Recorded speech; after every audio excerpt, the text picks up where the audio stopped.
blooming war's over. It's over. A war to end war. The world celebrates peace. Peace for all time. But there is still a shadow. The unheeding world neglects the first signs. But little by little the shadow grows. One man alone, Has dared to forge anew the dreadful forces of destruction. and unleash them.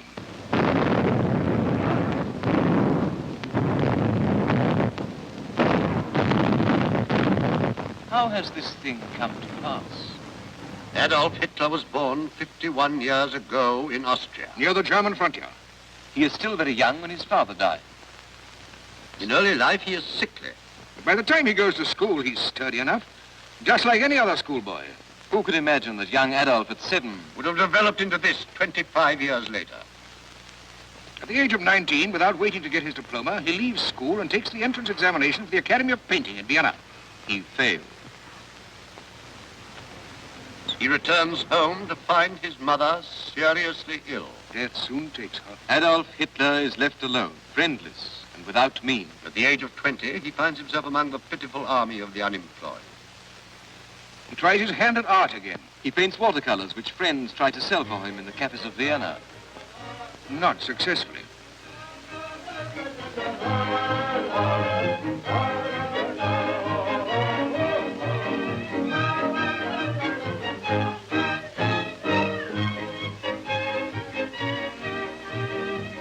So he takes copies of old masters. And forges names to them. Yet for all this, he earns only enough to keep himself from starvation and to find a bed at nights. In the doss houses of Vienna. He's 25 years old, this Austrian.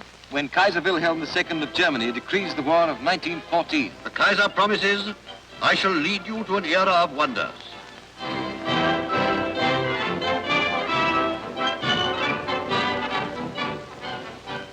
wonders indeed. Germany invents new war horrors. First use of poison gas. Frightfulness, they called it then. Flammenwerfer by the Germans. Germany invents air raids, a nightmare legacy for all mankind.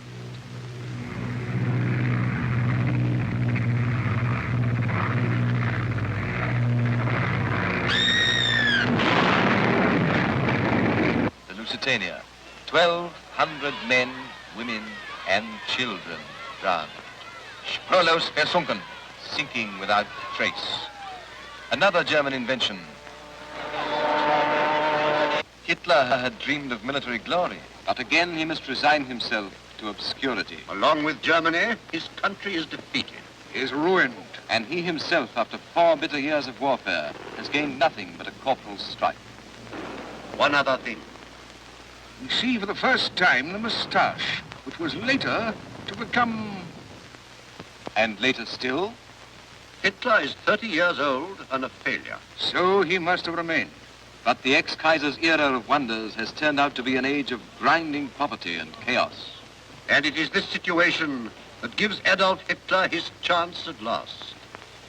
To avoid their just payments, appropriate punishment for their crime against humanity in 1914. The Germans resort to inflation. Money melts like snow. In 1920, the dollar is worth about 10 marks. In 1921, 100 marks. In 1922, 1,000 In marks. the spring of 1923, 100,000 marks. And in the same year, millions and millions of marks, until we reach the astronomical figure of 4 billion marks to the dollar. Inflation cheats the Allies, but it also brings ruin to Germany. The moral fiber of the whole nation is sapped. Evil soil, but fertile soil. For the coming sowing of the seeds of Nazism. Hitler has by now become a secret agent. In other words, a spy. In the service of the Reichswehr. Hitler has been entrusted with the task of watching the activities of a new political party, the German Workers' Party in Munich. And while still in the pay of the army, he first joins and then takes the leadership of a very organization he was paid to spy upon. He changes the title to the National Socialist German Workers' Party. Which is speedily contracted to that word of dire meaning, Nazi. In 1923, the wretchedness and discontent of the people are at their worst. It is on November the 9th that Hitler and his associates, including the famous General Ludendorff, decide that the moment has come for them to make a bid for power. They are so sure of success that they draw up in advance the proclamation that their provisional government will make to the people after their coup d'etat. But the coup d'etat failed. The Nazi ranks waver and break. On the eve of the rising, Hitler had sworn to do or die. I have bullets in my revolver for my comrades and one for myself. If we fail, he declared. It was just a promise. First of so many.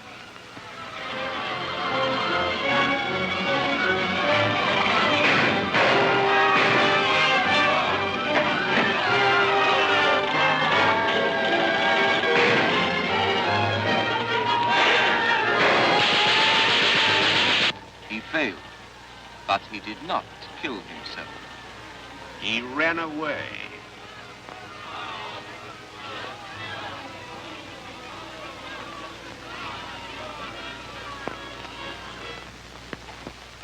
But he is caught and put on trial. The sentence is 5 years imprisonment in the fortress of Landsberg. But his treatment is by no means severe, and he uses this enforced leisure to write his now famous Mein Kampf. Germany's Book of Doom. Outside the prison walls, the situation continues to cause alarm. It is feared the communist propaganda will ultimately triumph. Those who had supported Hitler before, captains of industry, financiers, generals, Unite to obtain his freedom. it isn't Hitler they're concerned about. They want to create a diversion against the menace of the Red Wave. He is released from prison to find that his backers are readier than ever to give him help. And so begins that era of power propaganda that eventually makes Hitler not the leader of a party, but imposes him upon a whole people. Leaflets, Pamphlets, Books an avalanche of words. and promises. The German loves a uniform. So Hitler gives out uniforms. Uniforms for everybody. uniforms for boys. Uniforms for girls. For journalists, for motorists, workmen. Whole factories are made over to manufacturing Nazi uniforms. Newspapers are required to spread the doctrine. Nazi cigarettes are introduced with pictures of the leaders on the cards. And the factories where the cigarettes are made belong to the party. The sales of cigarettes, uniforms, arms, insignia, flags, bring in over 70 million marks a year. All profits for the party. The Nazi party. Like a quack selling a panacea at a fair, Hitler makes the Germans believe that the Nazi policy is a cure for all their ills. He promises everything to everybody.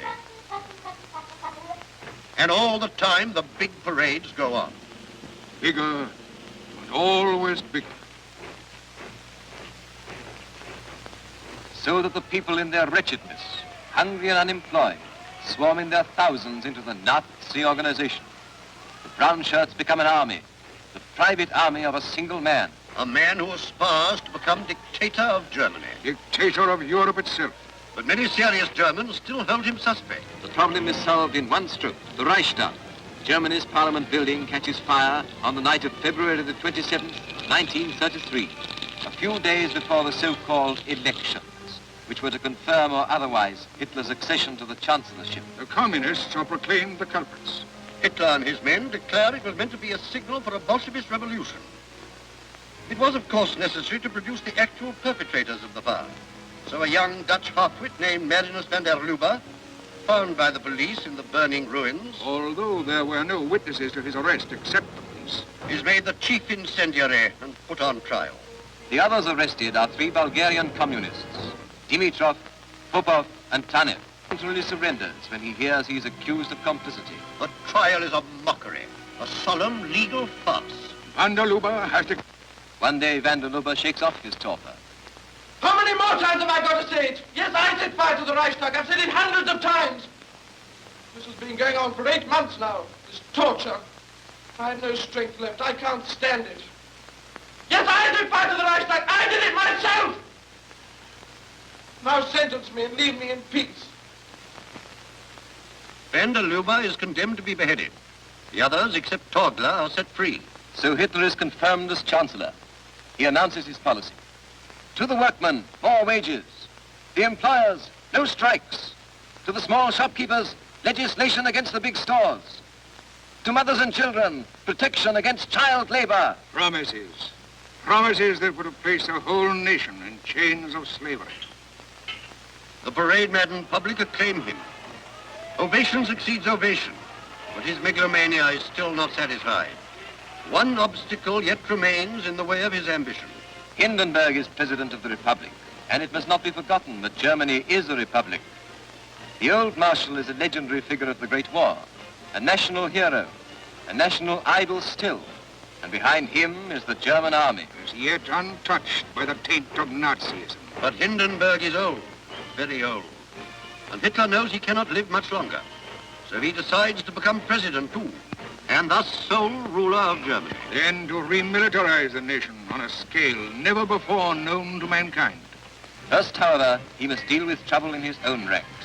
He hears of plotting. Hindenburg names General von Schleicher as his successor. Hindenburg has no love for Hitler. He despises him as a gas bag. General von Schleicher and Captain Ernst Röhm, swashbuckler and perverts, joined together in a strange alliance to overthrow Hitler. Hitler acts as always, instantly and without mercy. General Goering is given the task of cleaning up Berlin, and his first target is the man who stands between his chief and the final fulfillment of his ambition.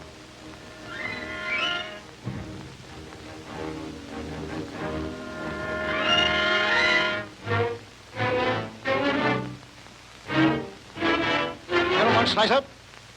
Well,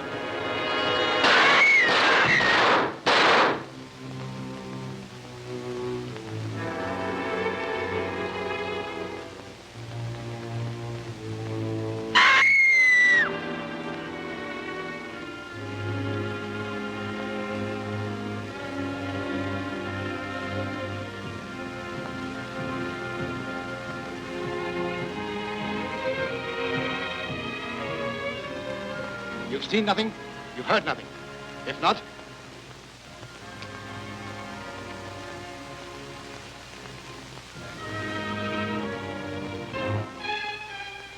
victims are hounded out and shot down in scores.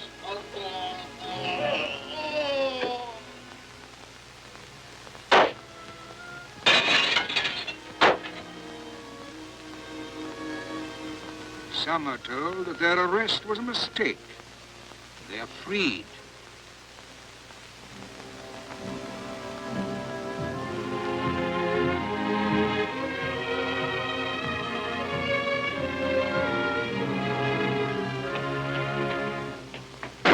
Shot while attempting to escape was the official excuse. Heil Hitler!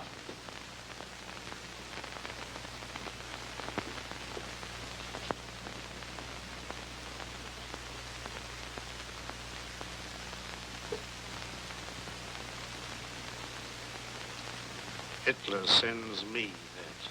Yes, he hasn't forgotten you were once his friend. It's very nice of him. He wants to save you the fate usually reserved for traitors.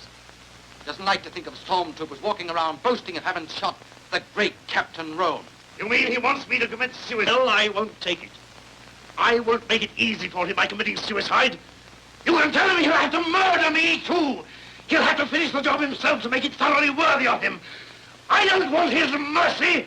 I want a dozen bullets in my guts, like my friends. I'd advise you to think it over.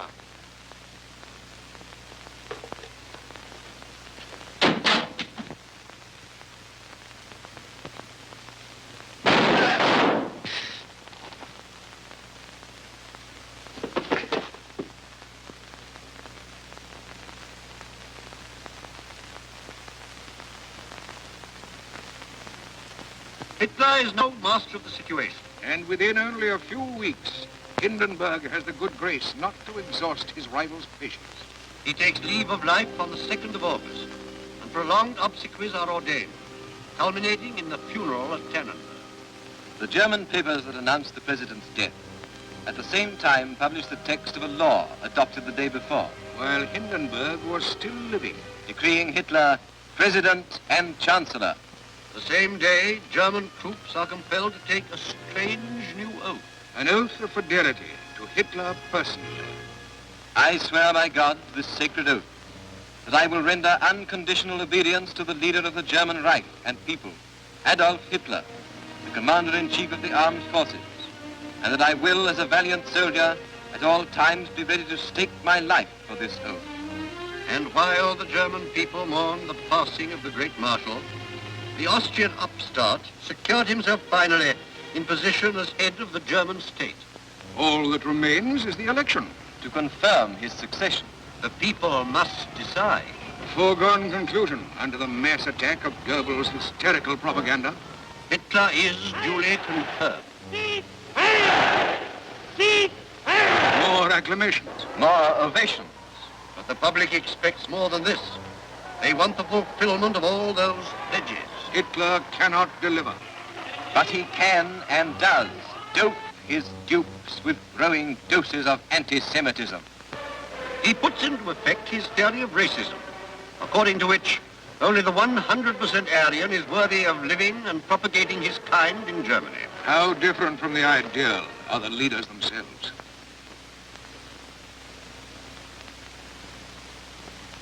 Hitler, thinking far ahead, sets out to capture the youth of Germany. But Hitler, who has made racism the foundation of National Socialism, cannot be sure that he himself is a true Aryan. His father was the natural son of a young woman named Schicklgruber, and he nearly came to bear that name himself. Could he have become the master of Germany if that had been the case? Instead of Heil Hitler, imagine the Nazi salute, accompanied by the ridiculous chant, Heil Schicklgruber! But as it happened, an old man, Johann Georg Hitler, at the age of 84, acknowledged as his son Adolf Hitler's father, the illegitimate Alois Schicklgruber, at that time 39 years old. Was old Johann Georg Hitler really the man to whom Maria Anna Schicklgruber, the farm girl, had surrendered 40 years previously? Famous men, if they are Jews, are forced to flee their country. 3 Nobel Prize winners. Einstein, James Franck. Freud. all have to go. And should the fever show signs of abating, it can readily be whipped up again. Shops are branded and then broken into. Wrecked. Plunder. Any attempt at resistance is a signal for a beating. A collective fine is imposed on all the Jews in Germany, a total sum running to millions of marks.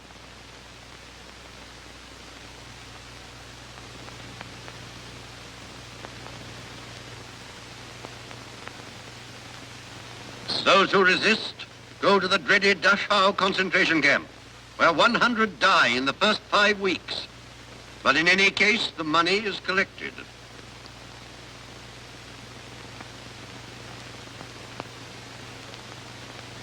The wealth thus confiscated is used to help meet the cost of Germany's colossal rearmament.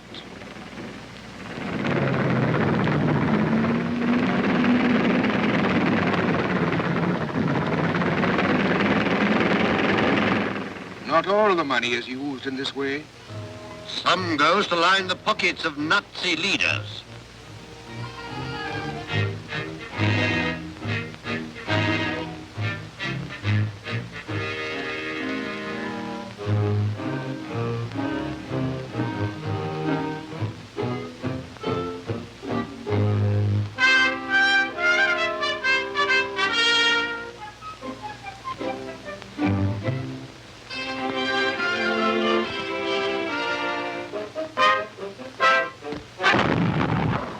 This hermit of Berchtesgaden wears strange sidelight on his complex character. Guarded by his boy stormtroopers, he stands alone against this impressive background, face to face with the gigantic idol he has made of himself. If Hitler knows nothing of the sentiment common to mankind, it is because a single passion, all-absorbing, dominates him. He wants to be not only the greatest, the most powerful, but the only master. Even above God, whom he does not recognize, unless the clergy submits to his will. We do not want any other God but Germany itself, cries Hitler. Goebbels echoes, God manifested himself not in Jesus Christ, but in Adolf Hitler. Christ is a false prophet, for he was a Jew, and Judaism is the source of all woes. All kinds of books are broadcast expounding the Nazi theory. Bolshevism, the fruit of Christianity. The fall of the gods. The Pope wants war. Catholic priests and Protestant clergymen, including the martyred Niemöller, are attacked or imprisoned when they resist the imposition of the Nazi theory upon their religion. Greater than the cross in Germany is the hooked cross. Hitler's power, symbolized by this cross, must be imposed everywhere, on everyone. And it even descends, this cult of Hitler, from a certain grandeur to the completely ridiculous. Heil Hitler! Heil Hitler! Heil Hitler! Heil Hitler! Heil Hitler! Heil Hitler! And so the people howl, and they fly the flags. Obedience and discipline. Sie gegen jedermann zu vertreten und zu schützen, so mitzuhelfen am Aufbau eines wirklichen und besseren Friedens. So wahr uns Gott helfe. Grüßt deine Führer und Befreier! Sieg! Sieg! Sieg! But for all the well-orchestrated evasions, Hitler knows that he's not silenced all consciences.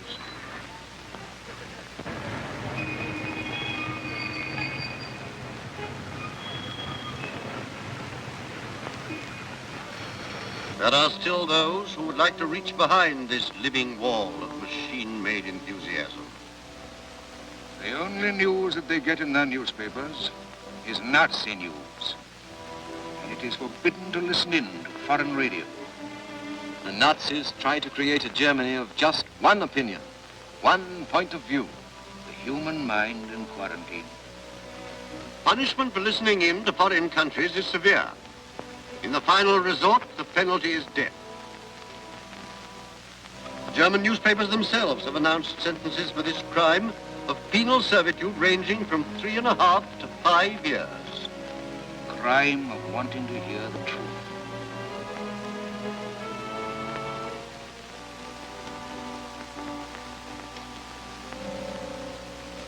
But the people do listen, and ingenious tricks are resorted to.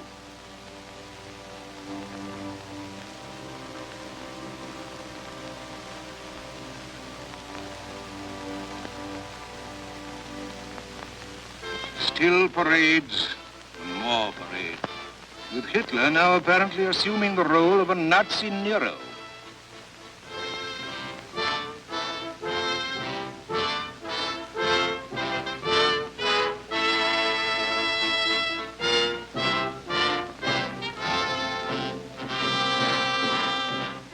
He maintains his torrent of oratory. Dass Sie an diesem 29. Ihre Pflicht erfüllen, sondern unseres Volkes und seiner Zukunft wegen. Denn wir sind vergänglich, aber Deutschland wird bestehen. Wir werden sterben, aber Deutschland muss leben, jetzt und immer. An orgy of ringing declarations. The German people have no thought of invading any country. The German government, like the German people, are filled with the unconditional wish to make the greatest possible contribution to the preservation of peace in this world. Hamburg, August 1934. 10 months later, Germany announced conscription. We want to be a peace-loving element among the nation. We cannot repeat that often enough. The first and best principle in our government's program is that we shall not lie. When have the German people ever broken their word? This is the man who solemnly promised to respect the Versailles Treaty and the Locarno Pact. On March the 7th, 1936, German troops occupied the demilitarized zone of the Rhineland in violation of those treaties. May 1935. Germany neither intends nor wishes to interfere in the international affairs of Austria, to annex Austria, or to conclude an Anschluss. 5 months later, the Germans instigate riots in Vienna. And on July the 25th, they decide upon the murder of Chancellor Dollfuss, who opposes the Anschluss. The Nazis masquerade in the uniforms of the regular Austrian army, seize the broadcasting station, and announce falsely that the Dollfuss ministry has resigned and that Brintolin, a pro-Hitler Austrian minister, has taken his place. Meantime, other Nazis have invaded the Chancellery and shot down Dollfuss. He is carried into an office and placed on a settee. And for nearly 4 hours, he lies bleeding to death, deprived of any help whatsoever. There ensues one of the strangest, most poignant dramas of the days before the war.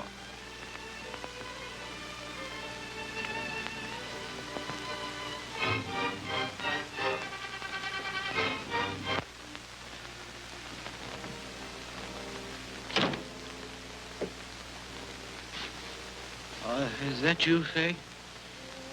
Are you all right? Yes. So are the others. Well, I am going to die, and I just want you to look after my wife and children. Of course I will. You promise? I swear it.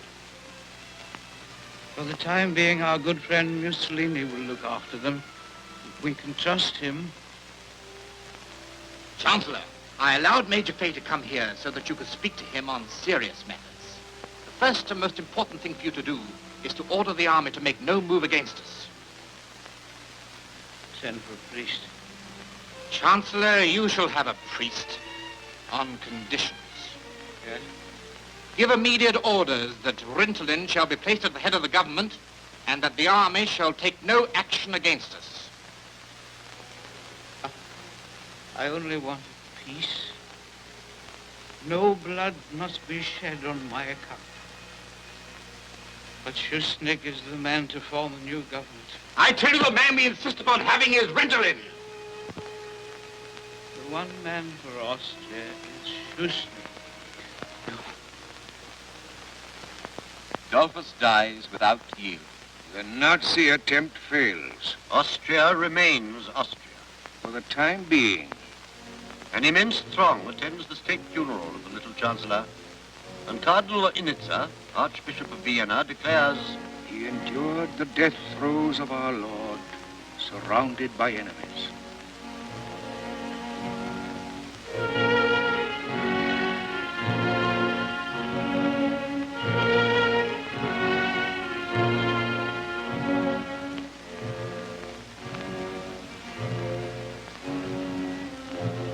Austria's respite is only temporary. In March 1938, Hitler sends for Chancellor Schuschnigg and compels him to invite the Germans to take over Austria. German troops march into Vienna. the crime is consummated. Schuschnigg meets a fate almost worse than that of Dollfuss. He is thrown into prison to face no one knows what torments.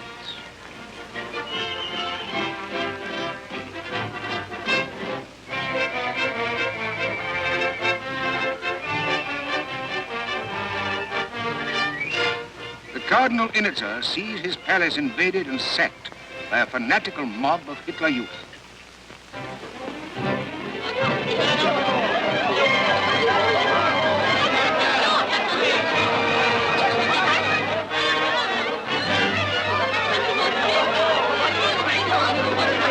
Let's try this door, come on. Look at it locked. Let's go on the other side.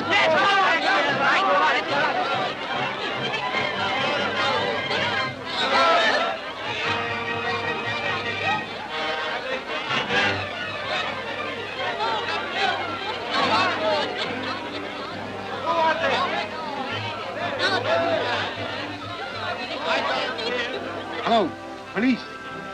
Hello, police. Hurry up. Up you go. Break the window. Yes, smash it open. Break open the window. Please, send help quickly. Go on. Break it. Use your gun. Go on, break it down. Come on. Don't get the other end. That's right. Break it in. Come on. Stop. I beg of you, do not commit sacrilege. Remember, this is a house of the Prince of the Church. You old humbug. You can't stop us. Get out of the way.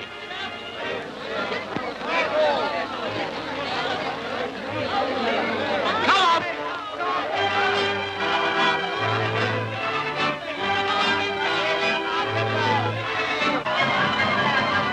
Here you are. There's another one coming down. No, please. We are precious treasures of the church.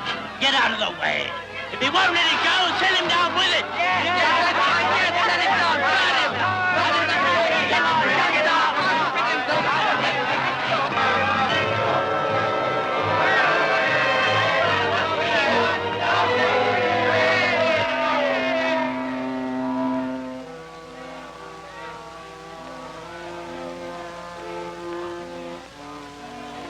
Father, forgive them, for they know not what they do. The pace of events intensifies. After the Austrian, the Sudetenland crisis. War seems inevitable.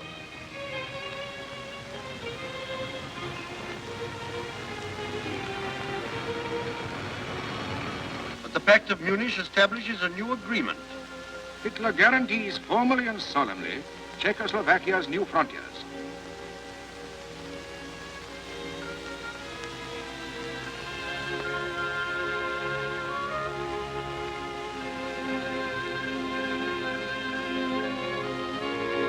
Czechoslovakia, faithful to her undertaking, relinquishes the Sudetenland territory to the troops of the Reich. The world breathes with relief.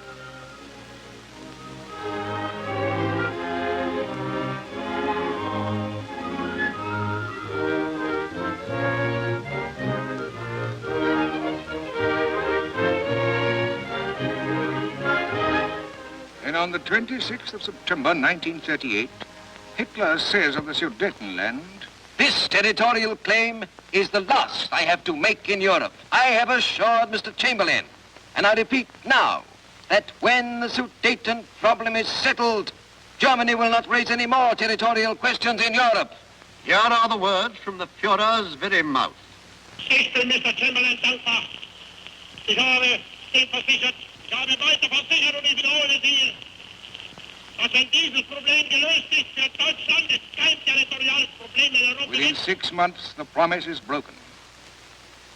Czechoslovakia ceases to exist, and German troops enter Prague.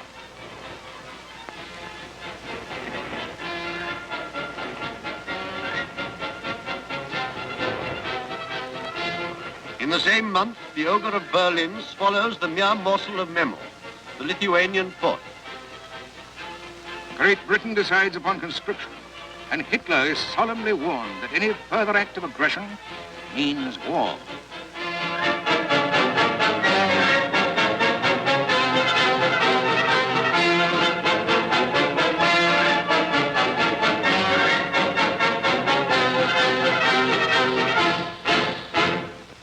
The sands are running out, and August 1939 brings the most cynical stroke of all. 4 years before, Hitler had declared, Between Germany and Russia, there is a gulf that can never be bridged.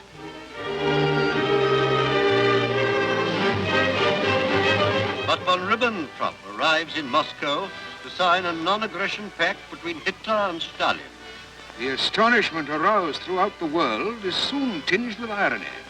So paradoxical is this new friendship between the two dictators. Current cartoons hit off the situation.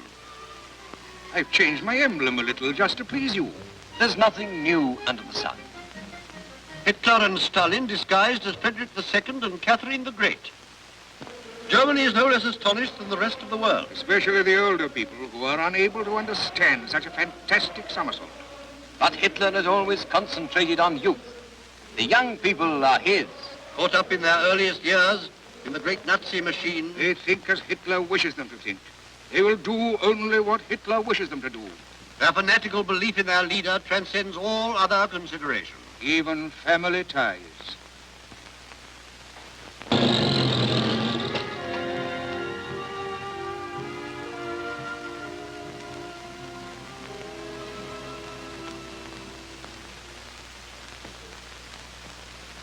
Come on. Mother, Where are you going? upstairs to my room. No. Stay here. There are things I must talk to you about. Oh, Mother, must we? Can't we leave it till later? No, later I may find excuses for you. Later I may even have begun to love you again. I want to speak to you now while I feel only contempt for you. While I see in you nothing but a despicable little spy. got used to distrusting servants, strangers, even friends. But one's own child. No, that didn't seem possible. How could you bring yourself to do it? You must have hated your father. Why? I didn't hate him. I love him. Love him? Yes. And I'm suffering as much as you are. Probably more. After all, I was the one who had to denounce him. Oh, they forced you. They suspected your father and questioned you. Threatened you, perhaps. Do you really think that I'd yield to threats? Well, it would have been an excuse. I don't need excuses. God, I don't understand. That's obvious. When Emmy Anker informed on her mother, she didn't understand either. And when Franz Weber denounced his elder brother, his parents cursed him. Who are these people you're talking about? My comrades of the Hitler Youth. And yet, after denouncing her mother, whom she adored, Emmy Anker hanged herself, and Franz Weber tried to commit suicide. You see, they'd simply done their duty, knowing they'd pay for it with their lives. Duty? Is that what you call it? To spy on your own family? To betray those who love you? Is that what you call duty? So you're proud of what you did. You sneaked off to your leader and repeated your father's words of your own free will? Of course. You're mad. You're all of you mad. You don't understand anything that doesn't conform with your comfortable bourgeois ideas. All the time you use the words family and love. Well, you know what I think? If Germany is weak and poor and foreign countries don't respect her, it's your fault. Yours and other mothers like you. You can't make a nation strong by bringing up her children in the bourgeois atmosphere of the home, by softening their spirit with sloppy sentiment. I wish I'd never loved you, never loved Father. Hermann, don't. Don't, my little one. You don't know what you're saying. It's so terrible, these things you're telling me. It's horrible. Love is within the reach of any mere animal. The only sentiment that truly ennobles man is the spirit of sacrifice. Our Führers taught us that. That is why I despise your tears and why I'm proud of myself. I suppose that when I think of my father, I shall suffer sometimes. But I haven't any remorse. I know that I have no duties to anything but Germany, and I only live to serve her.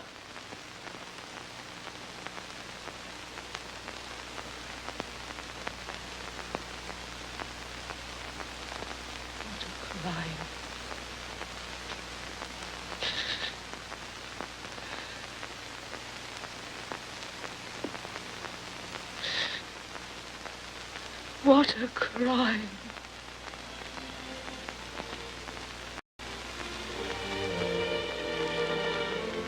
What a crime. And now the final and greatest crime of all. Poland invaded. Open towns, bombed. Over 350 ships mined, torpedoed, or bombed to the depths. Half of them innocent neutrals. Finland. Denmark. Norway. No people, however remote, are safe. Luxembourg. Holland. Belgium. Security vanishes from Europe. And still another crime. France, too, is laid in ruins and devoured by the war dogs of Europe.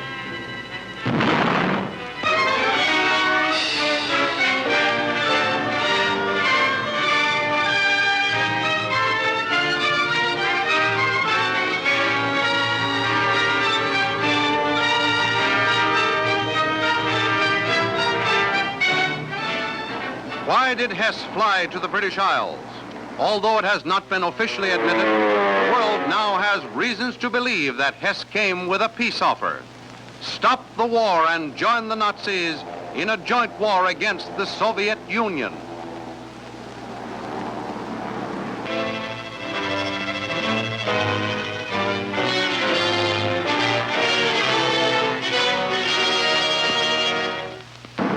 Hitler faced another winter of war and starvation. Grab the Ukrainian wheat. grab Baku's oil and other materials of war. Attack Russia was the order. Another pledge broken. Another Hitler crime.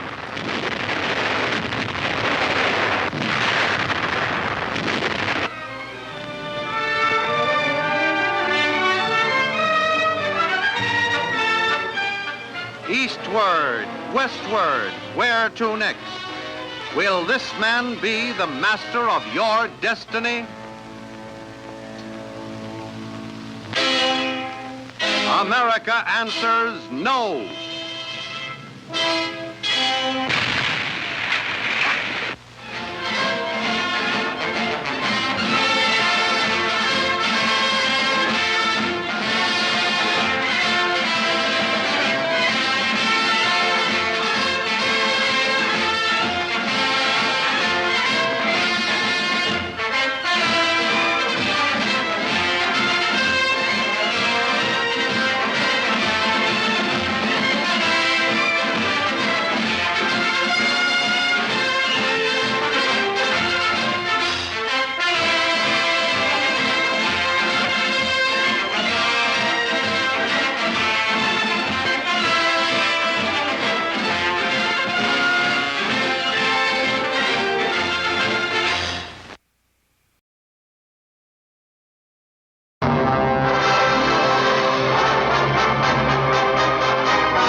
William Pender. Here.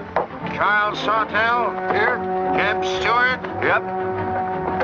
George Custer. Yep. George Pickett. Here. Robert Holliday. Yep. James Longstreet. Yep. Carl Rader. Yep. Philip Sheridan. Yep. John Hood. Hey, Jim, take a look at this saddle sore. You think that's serious enough to report? I don't know, George, but I'm certainly going to report mine. You boys can have the cavalry. Me, I'm going to apply for the infantry. Tired of playing housemaid to a temperamental mare. That's the first good news your horse has ever heard. Go on, Gertrude, kiss him.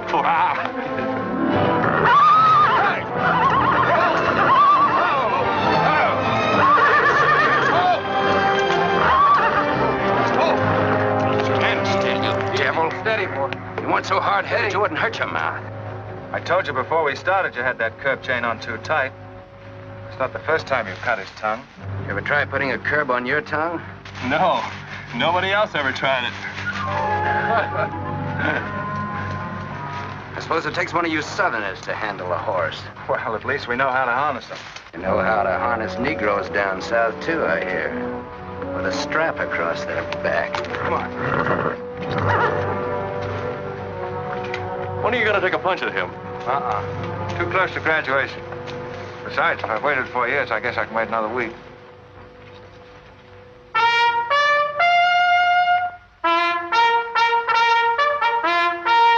The breaking up of the American Union, as it now exists, is the basis of my plan. And that destruction must be made upon the issue of Negro slavery and on no other.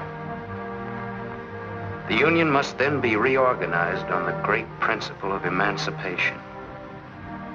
This object is vast in its compass, terrifying in its prospects, but sublime and beautiful in its issue. A life devoted to it would be nobly spent or sacrificed. If the federal government and its constitution are opposed to my way of thinking, the fault is not mine, but theirs, and I shall continue to oppose them with every means and every weapon at my disposal. Who wrote that inflammatory rot? A wise man by the name of John Brown. Where'd you get it? That's my business. If you don't like it, you don't have to listen to it. You meant it for me, didn't you? Take it any way you like. Sure he meant it for you. He tried that abolition stuff on me till he found out I came from Kansas. Never mind, Bob. Come on, Jeb. Let's turn in. There's no regulation against a cadet having his own ideas. But there is one against spreading treasonable policies. You find the truth hard to take, hmm? Listen, Ryder. I know the truth of this problem far better than you do. The South will settle it in its own time and in its own way. But not through the propaganda of renegades like this John Brown or any of his followers. You mean that renegade line to include me? Look up your oath of allegiance and answer that for yourself. I'll answer that right here and now. I've taken a lot from you Southern snobs. For 50 years now, you've been watering your precious family trees with the sweat of Negro slaves, piling up wealth and snobbery until now you think you own the government and the army. And anybody who disagrees with you is a lying renegade, a rabble-rousing traitor. You get this from me, Stuart. And all you other Mason-Dixon plutocrats. The time is coming when the rest of us are going to wipe you and your kind off the face of the earth.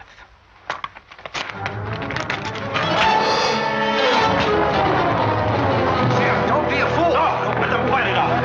Hold it, Raider.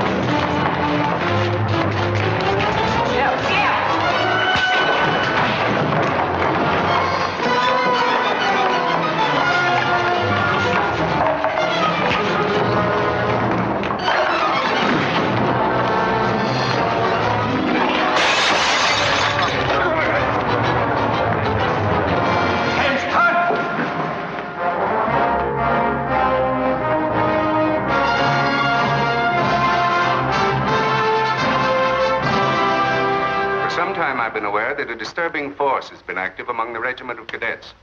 The exact nature of this subversive campaign and the persons responsible for it have not been fully known to us until this moment. Stuart, by every rule of the academy, you should be discharged from the service. And your associates are no less guilty for their part in this outrageous affair. Colonel Lee, any blame in this matter is entirely upon me. It's my sole responsibility, sir. That's not quite true, sir. It was my fault. We're all equally responsible, sir. That's right, sir. That's right, sir. If I believed that you were guilty alone, Stuart, I should have sent for you alone. As for you, Custer, and the rest of you, you must be taught that lying to protect a friend is sometimes an extremely dangerous practice.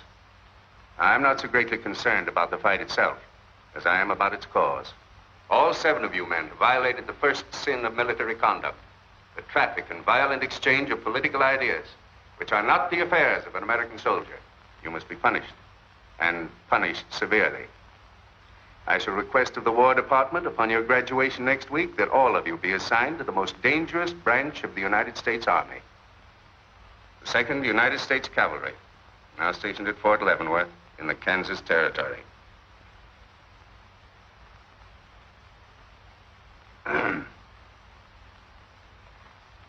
That's all, gentlemen. You're dismissed.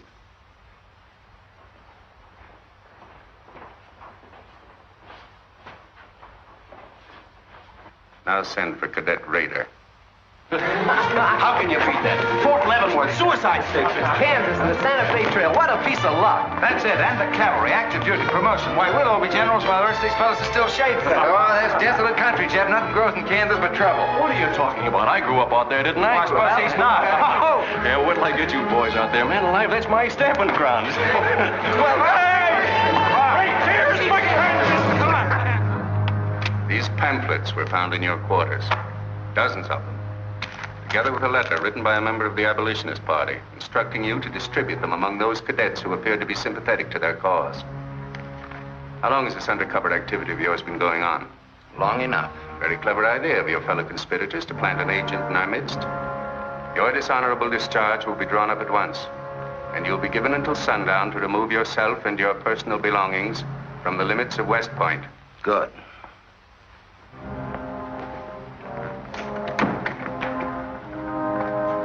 You can tell Mr. Stewart from me that he'd be smart to stay in the Army, right in the middle of it from now on. Cadet William Q., Ohio. Cadet Martin Evans, Ohio. Cadet Armour Marlowe, New Jersey. Cadet George Custer, Ohio. Cadet James Longstreet, South Carolina. Cadet Philip Sheridan, New York. Cadet J.E.B. Stewart, Virginia. Cadet John Hood, Kentucky. Cadet Robert Holliday, Kansas Territory.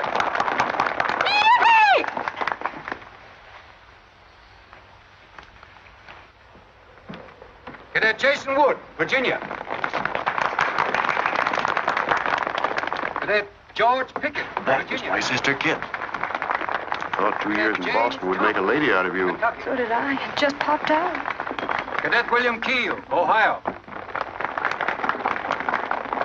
Cadet Robert Davis, New Jersey. It is now my great honor and privilege to introduce the Secretary of War of the United States of America, the Honorable Jefferson Davis.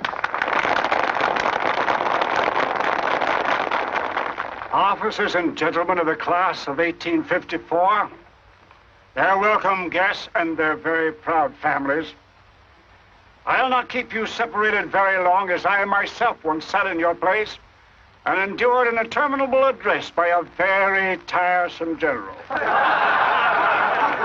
But as the Secretary of War of this nation, I have a serious obligation towards each new officer of the Army before he enters into active service. And that obligation is to make clear and definite his responsibility to his government. We are a new nation among the powers of the world. Just 80 years ago, we were fighting desperately for our freedom, and we're still fighting to keep it.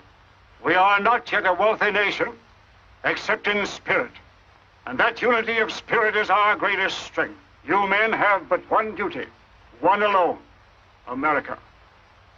With your unswerving loyalty and the grace of God, our nation shall have no fears for the future, and your lives will have been spent in the noblest of all causes, the defense of the rights of man.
getting close to Leavenworth.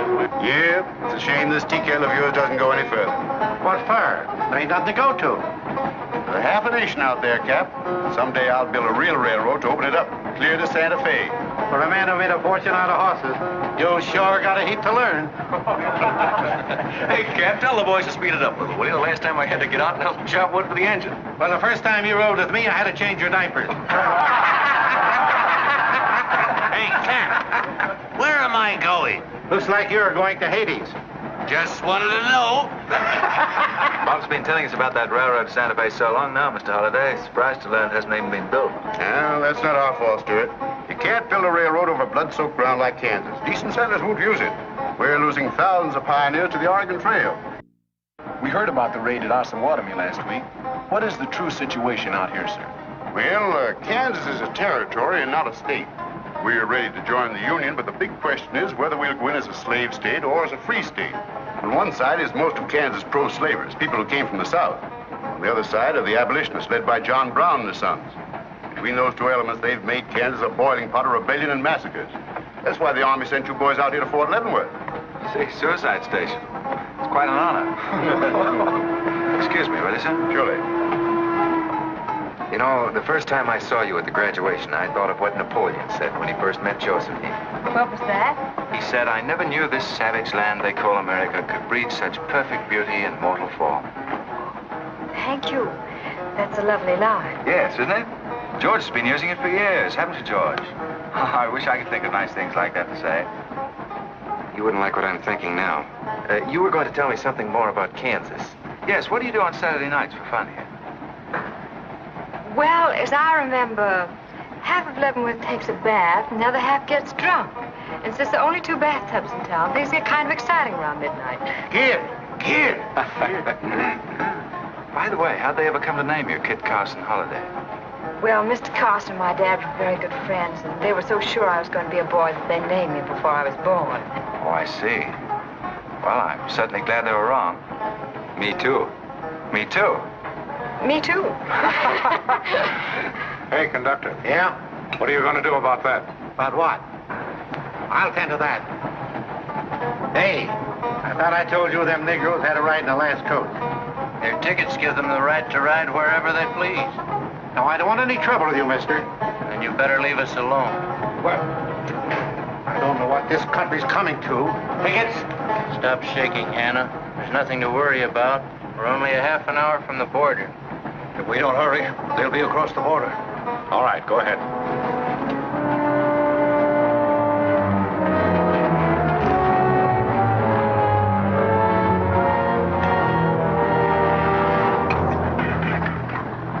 Are you taking the Negroes?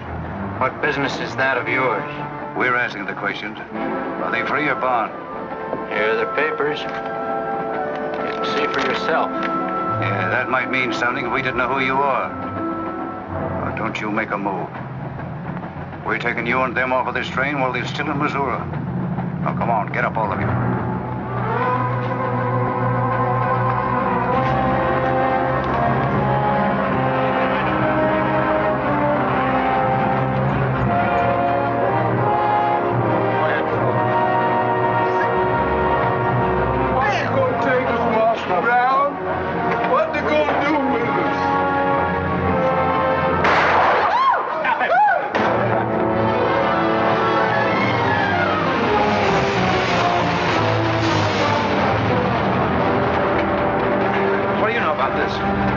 There's the trouble.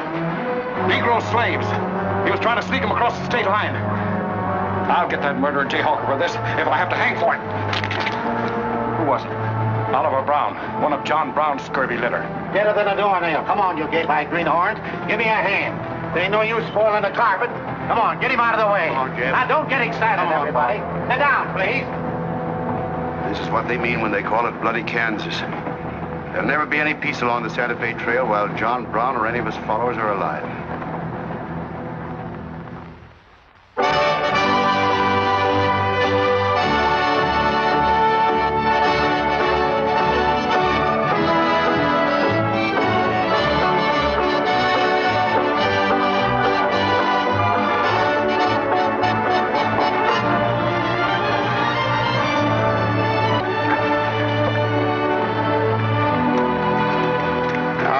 is the present terminal. I propose to come down here to Wichita. Then along here, across the Arkansas River, along the Cimarron River, over here to Las Vegas.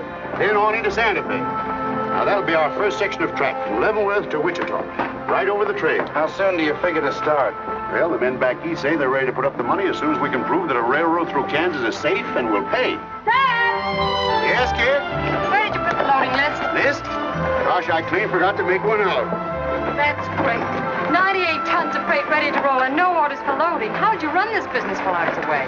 That's why I sent you away, to show you what a skirt was. Look at your clothes. Look at the grease on your nose. What would your friends in Boston think of you now? Frankly, Dad, I don't much care. If you're going to keep your nose in a paper railway, I better keep mine in the family affairs. Tex! Wendy! Tex! Where are those ornery customers? What do they think they're getting paid for? Tex! Why didn't you tell me? Getting jealous, huh? Well, I didn't even see Lily when I said goodbye to her. Oh, now, don't start lying to me, you double-crossing buzzard. I know you didn't buy that there looking glass to see your own ugly mug. I suppose you're figuring on wearing that female cinching belt. Wait till Lily sees what you brung her. She'll brain you if it ain't physical impossible. Why, you ignorant. Tex! Hey, you two! Where in the name... Will you come here? Hello, Miss Kit. Hello, nothing. Are you gentlemen of leisure by any chance interested in employment? We lost our watch. Yeah, we didn't have no idea of time. I ought to give you both your time and throw you out. Where in town have you been? Well, you see, we had to buy these knickknacks. Well, we sort of got a gal in Santa Fe, Lily, Hofstadter, and what do you mean we? I'm engaged to her. Well, who ain't? You set up housekeeping in Santa Fe, or is this just gilding the lily? Oh, she wanted us to fetch her one of them fancy French-looking glasses. Ain't it pretty? What's your answer to that, Tex? What are you laughing at, you long-eared jackasses? Go on, get to work, both of you. Go on, jump to it. You better hide that thing or start wearing it.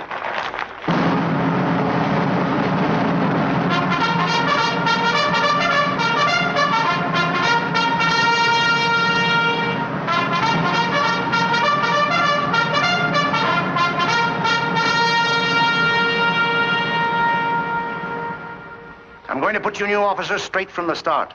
This is Fort Leavenworth and not West Point. You were sent here to man a frontier garrison.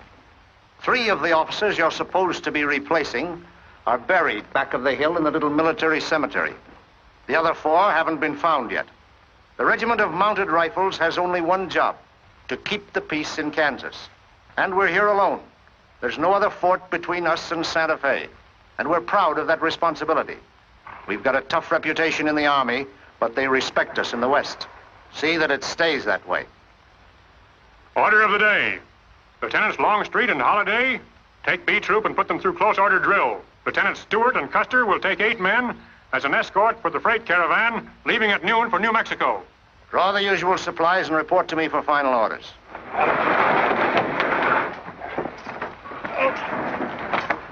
Say, will you keep all those cases of Bibles near the tailboard? They're only going a short haul. We sure will. Let's go.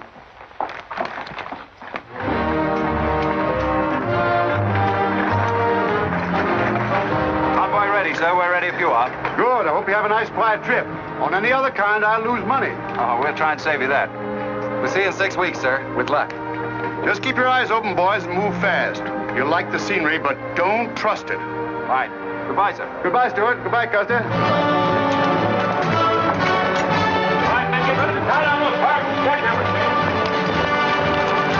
Corporal, detail 2 men to cover each wagon. Yes, sir. Bill, move all these barrels over there for the next load.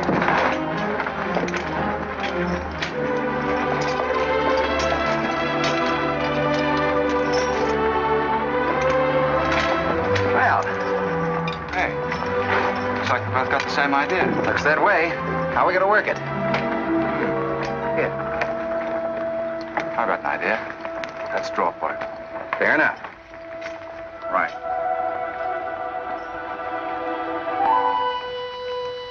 I got the long one. Hey, wait a minute. Where I come from, long man loses. Tough luck, old man. Here, hold my horse. are 1 seater, 7 and 8 is 15, 12 and 14 is... Why, Joe, there's something missing. Must be me. Hello. Hello, what are you doing here? Oh, playing nursemaid for those wagons. Should be the other way around. Oh, the convoy.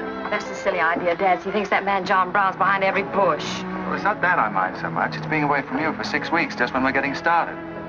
Started? Where? Look, I've only got a few minutes left, so I've got to be fast. You haven't been exactly slow for a couple of days. I've never seen such a pair of whirlwinds as you and George Custer. Oh, George, poor old George. Well, never mind about him. Look, kid, I might as well tell you before I go. I'm completely crazy about you. What? Now, wait a minute. Let me finish. I needn't warn you about army life. The pay's bad. I'd never be home. You'd probably be a widow in 2 weeks. I see. Have you thought of any particular names for the children? No, be serious, will you? This might be the most precious moment in our lives. I hope not in these clothes. Haven't you got any heart at all? Yes, I have. And it's going to stay right where it is. I don't know a thing about you, Jeb Stewart. My brother thinks you're wonderful. But then he was dropped on his head when he was a baby. Well, at least you'll let me kiss you goodbye, won't you?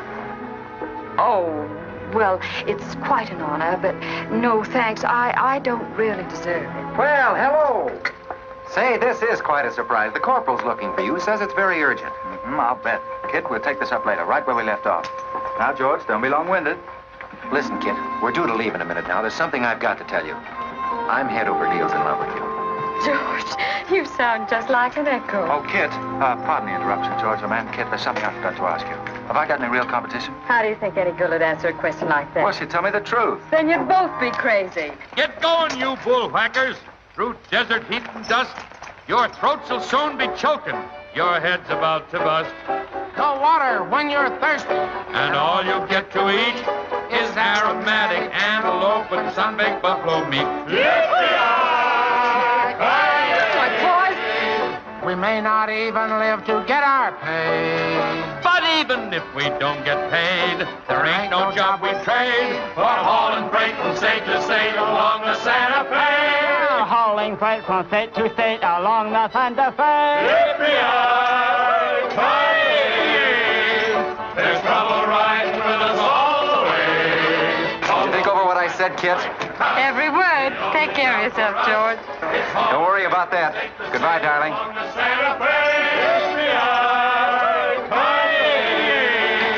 There's trouble riding with us all the way. Although we sweat and fight and cuss, the only job for us is hauling freight from state to state. Make a little bet, kid? Sure, on what? Those two boys? I'll give you 3 to 1. I can name the winner. That's ridiculous. Which one do you want?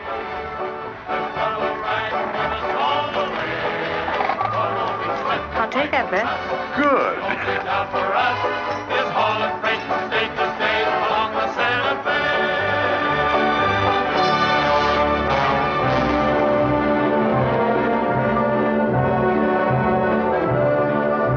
And to instruct all volunteers not to enter Kansas unequipped, nor to display their weapons to public view. Let that be understood beforehand. Warn them also... Not so fast, Father. Warn them also that our plans must be known to ourselves alone. That they join me in the clear knowledge that all traitors to the cause must die, wherever caught and proven to be guilty. Tell them that we stand by one another while a drop of blood remains, that under no threats or pressure do we make confessions.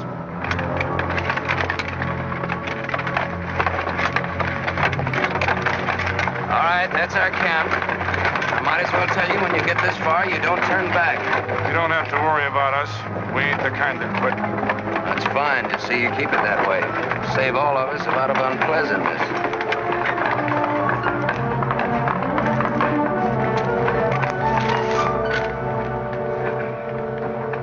You've been delayed. Was there trouble, Raider? No, sir. We had to detour when we got to the border. I picked these new men up in Palmyra.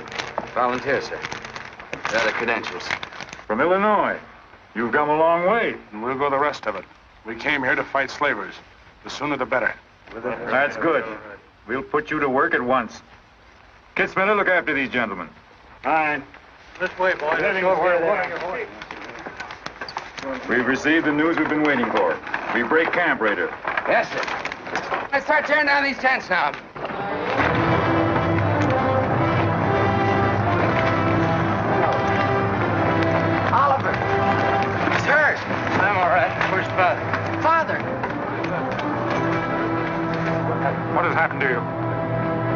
of the Negroes you were told to bring? A couple of pro-slavers tried to grab us on the train. I shot one of them and jumped off.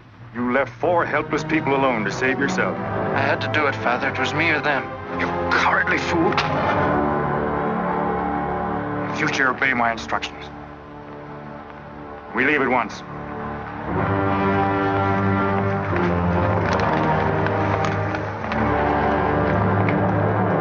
All of you, down upon your knees. As once you sent the ravens to save Elijah, so now you have delivered into my hands the precious means of continuing thy holy work. The Lord our God is a great God, a mighty and a terrible, who regardeth not persons nor taketh reward. The Lord is a man of war. Thy right hand shall become glorious through power. Thy right hand, O God, shall dash in pieces the enemy.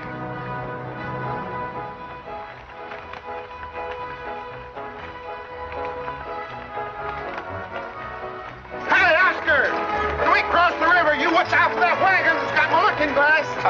Hey, Tex, these horses are pretty tired. When are we going to make camp?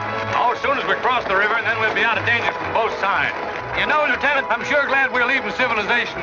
It's getting too dangerous for a peace-loving man. I run into some of them abolitionists once, but who's this feller John Brown that talks so much about? Oh, as far as I know, he's just a dirty old windbag. In fact, he's just your type. Either of you ever meet him? No, but 2 of them fellas he killed at Osawatomie were friends of mine. You mean Jim Doyle and Alan Wilkinson? Yeah, and that's the reason I'd sure like to meet up with this here Mr. John Brown. He's got no quarrel with people like you, Tex. You do much better to leave him alone. Well, you can count me in anyhow. Even if he ain't harmed no friends of mine, I sure hate to miss a good fight.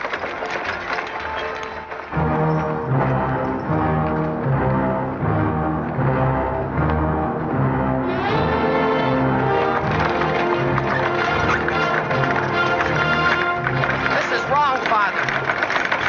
We've never attacked a wagon train before. We aren't common highwaymen. You say we have a righteous cause, but this will bring the law down on us like a storm.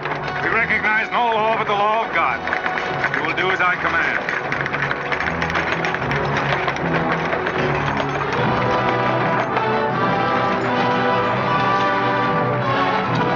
Take your men back, Raider! Wait for my signal!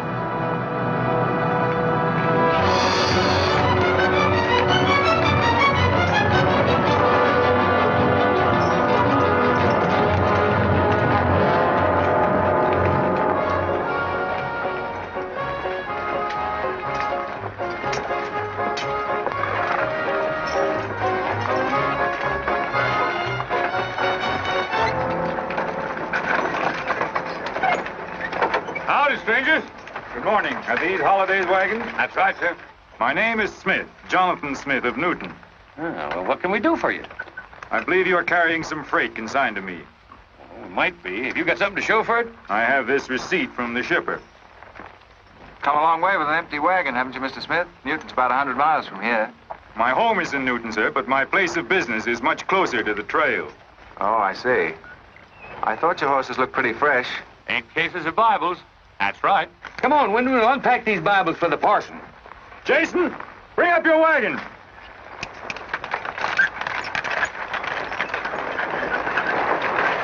that pack down. I gotta get them Bibles unpacked for the parson. That's a funny thing. I've seen that fellow somewhere. It's the way it seems to me. It isn't the kind of a face you'd forget in a hurry. No. Wait a minute. I know. In some magazine, The Atlantic, I think. Well, then he's either from Boston or he's a missionary. No, it was something else.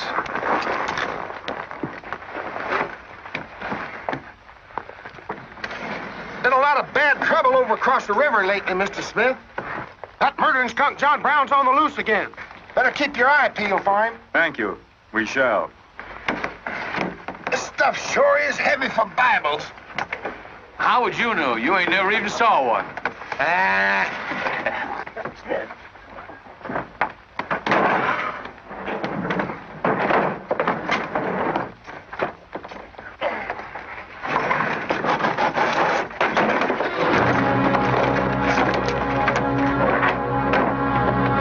Just a minute. I'd like to see those Bibles. There you are. Put your hands up and keep them up.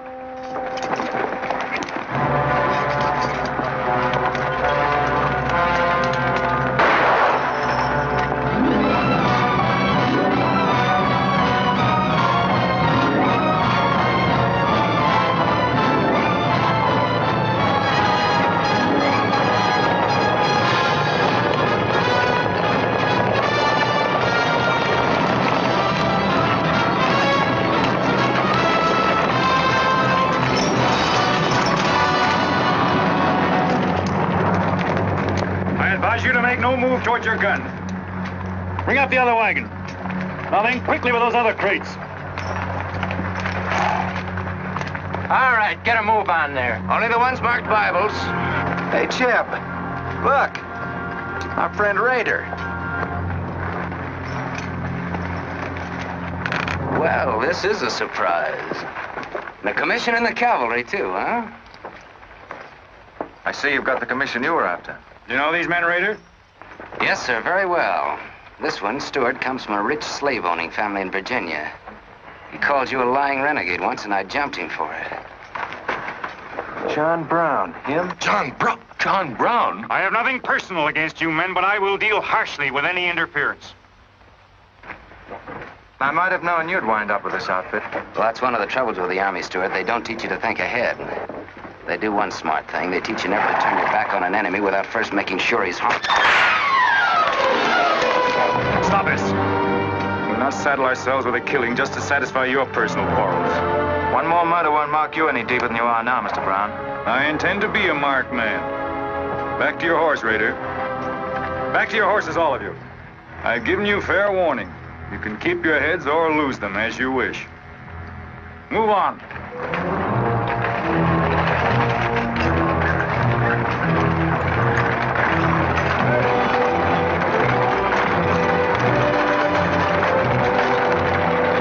So what was in those cases, George? What? Contraband, rifles and ammunition. Gosh! Then we've been delivering Bibles with triggers on them. Let's take a chance. Everybody, take cover and open fire. Dismount! Take cover!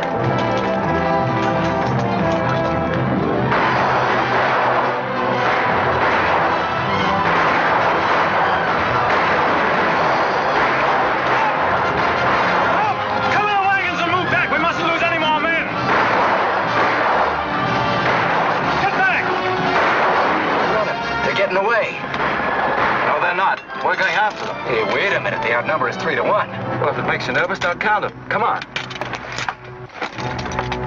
Everybody mount and follow me. Everybody mount. Come on, Shavetail. Here's where I get your medal. Forward!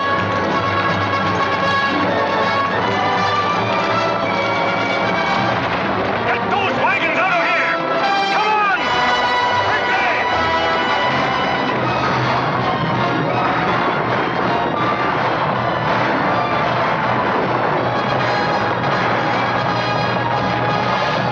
Use your whip, Jason! Use your whip!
I couldn't help it. I didn't do anything. All right, son. Nobody's going to hurt you. Who are you? Jason Brown. Brown. You one of John Brown's sons? Yes. Yes, but I never did anything. He made me go along. I never killed anyone, I swear it. I'm getting out. I'm quitting. You've got to take me with you. All right. Bring a horse up, George. Bring up the horses. Have to carry him back. The boy's badly hurt. It's his father's madness really striking home now. Sheriff, there's a purpose behind that madness. One that can't easily be dismissed. George, you've seen the needle on a compass, haven't you? It's got a whole car to swing around in, but it always wobbles back to the north. What are you driving at? Just this. I've always known where your sympathies lay, but it never affected our friendship, and it never will. But it isn't our job to decide who's right and who's wrong about slavery, any more than it is John Brown's. I guess you're right, Jeb. I'm sorry. That's more doggone fun than I've had since we got hemmed up with them engines. Yeah, well, the next time we shoot at a common enemy, you let me do the shooting. Boy, my gullets is dry as a powder horn.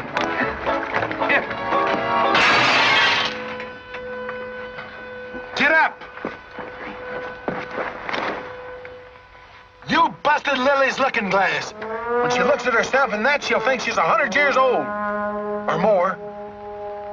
Of course we're aware that firearms are contraband in Kansas. Do you think we'd have accepted those boxes as freight if we'd known what they actually contained? Well, I'm just asking, that's all. Doesn't it seem strange to you that Dr. J. Boyce Russell, the most prominent religious leader in America, should be sending rifles marked as Bibles to John Brown? How can I control the marking of crates? We once received 3 tons of gunpowder marked birdseed. Well, then you'll have to examine every crate you haul. What? For all we know, this contraband may have been slipping through for months. Jason, listen, son. You've got nothing to be afraid of if you'll be honest with us. Now, I want you to answer my question truthfully. Did your father ever mention this shipment of rifles when he discussed his plans? Not to me.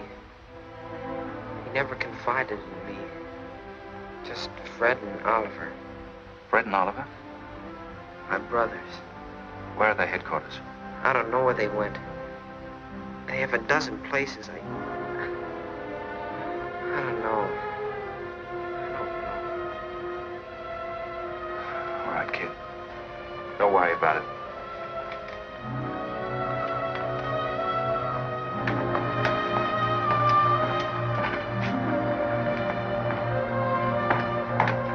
These guns are no mistake. Anyone with the best interests of Kansas at heart can tell you that. No bandy-legged bushwhacking soldier can talk like that about the holidays. We've got as much interest in Kansas as the United States government, and a darn sight more investment.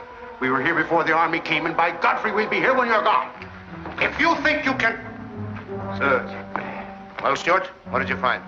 Very little, sir. The boy's either too badly hurt or too frightened to talk. We leave immediately. Have them sound assembly. Yes, sir. What was that you called me? A gall-darn bandy-legged bushwhacker. Now go on. He says he talks with God at night.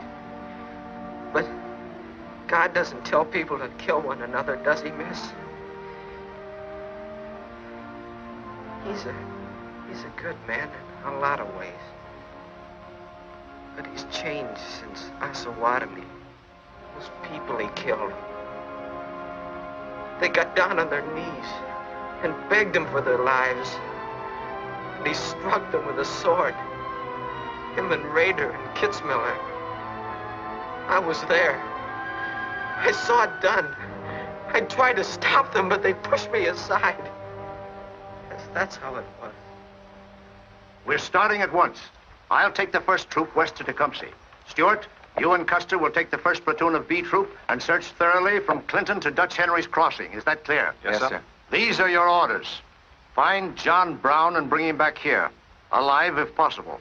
His force is well armed now and strong in numbers. We also suspect that new volunteers are drifting in from the east to join him. Be on the lookout for them as well. Retire to your respective troops.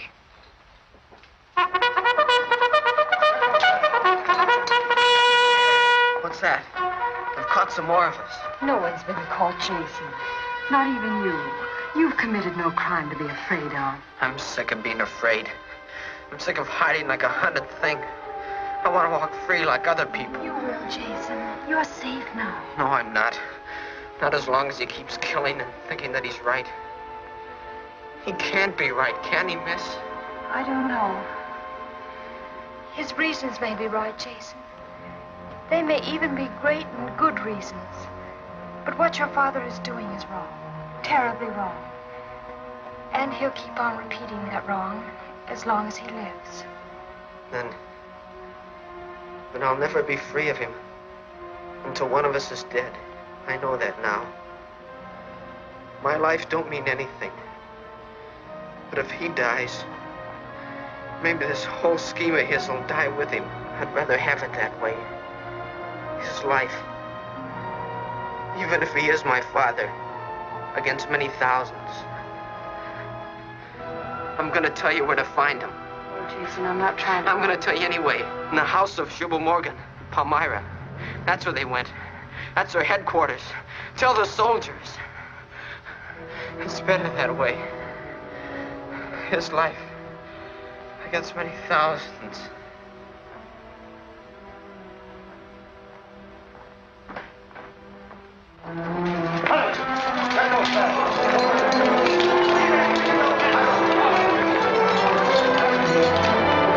Jeb, Hello, darling. How is he? it's very serious. I left the doctor with him. Poor little devil. Jeb, he told me everything. The whole nightmare of his 15 years, even the place where his father is now. He said he wanted me to tell the soldiers. Where? Palmyra, at the house of a man named Shubal Morgan. Shubal Morgan, Palmyra. I wonder if that's the truth. Jeb, I'm frightened. That boy is crippled for life. And that man on the train, he died for a principle. And a man killed him for a principle. One of them is wrong, but which one? Who knows the answer to that, kid? Everybody in America is trying to decide it. Yes, by words in the East and by guns in the West. But one day the words will turn into guns. Oh, Jeb, can't it be stopped now? Can't the slaves be freed before it's too late? It will be stopped when we hang John Brown. Then the South can settle our own problem without loss of pride at being forced into it by a bunch of fanatics. Oh, Jeb, what has pride got to do with human lives? Kid, the two things kind of come together down south. Can't pry them apart, not even with guns.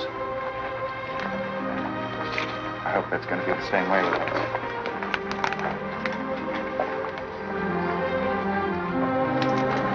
Uh-oh, that's me all over, Clumsy Custer. Or can I get into this, too? Yeah. Sure. It's like you're in on it. Don't miss much, do you? I've seen you work before, son. That's where I learned. Just credit one more to my account, kid. I like to let the interest accumulate. Well, goodbye. Goodbye, George. Kid, don't be long, Jeb. No. Goodbye. Goodbye. Kid, remember this, will you? I love you. Put that in your little bonnet and keep it there until I come back. I'll remember. Goodbye.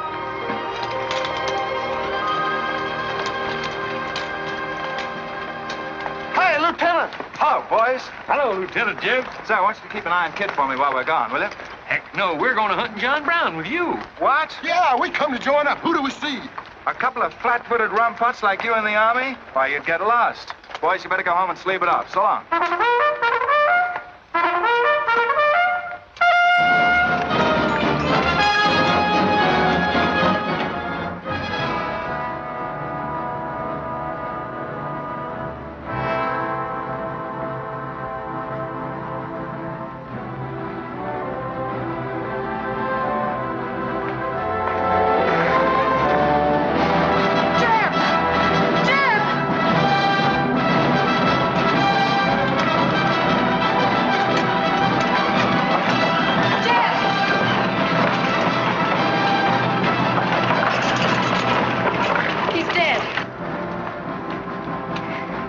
Find John Brown.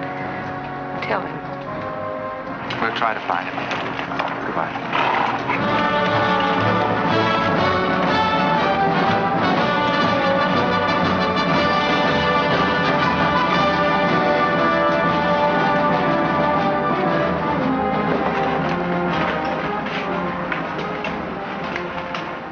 Kid, once when you were about this high, Tex Windy brought home a wolf cub with a broken back. You nursed it for weeks, but it finally died with its head in your lap. You cried for days, but it was just a wolf cub. It would probably have grown up to be a killer like its father.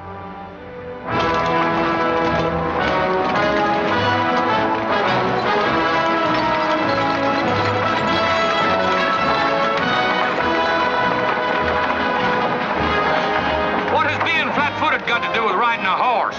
Calling me a rumput's what hurt me. I ain't had a drink since noon.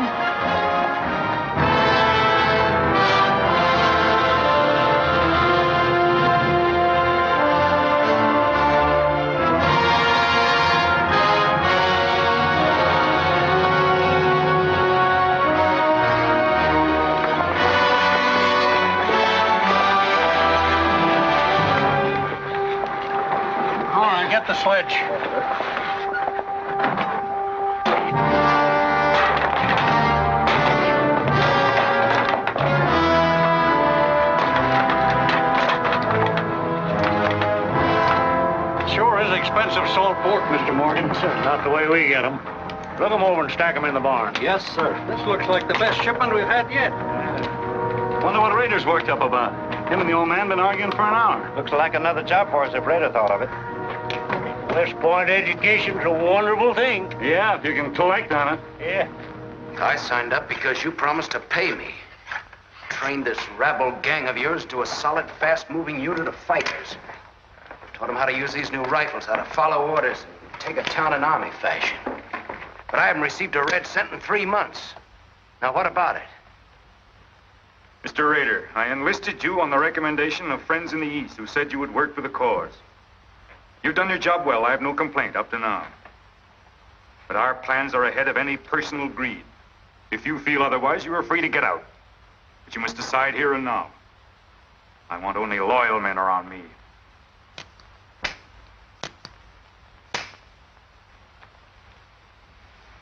You've no argument with my loyalty. I proved that at Osawatomie and every other town we've raided. But you hired me as a military expert at a set price, and I'm only asking what's rightly due me. And I say that you will receive it in time. Only let me think in peace. My son is a prisoner in the hands of our enemies. Even now he may have a rope around his neck. An innocent boy who never fired a gun in anger in his life. While I stand here powerless to save him. All right, I'll wait. Well, what's our next move?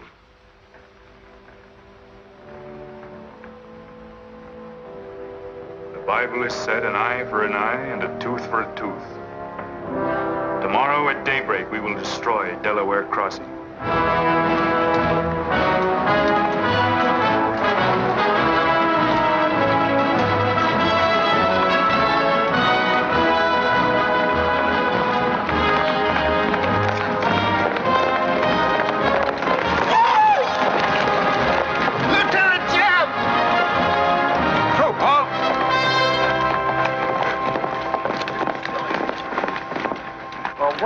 Well, the major sort of turned us down, too. But here we are, Lieutenant Jeb. What do you mean trailing us halfway across Kansas? We don't want you to get lost. You see, I know every wrinkle of this here country just like my own face. Well, you're sure that's just as dirty? I've got a good mind to get a couple of mules and strap you on the back and send you home. A fine-looking pair of soldiers you make. Well, all we need is some of them pants and a cap. And then, of course, if some soldiers just our size gets killed, why... All right, get back to the end of the column. Go on before I get that mule. We don't have to obey no orders. Since we ain't in the army. But we will. Yeah. Wait till Kid hears about this. She'll skin him alive. That's if they got any skin left.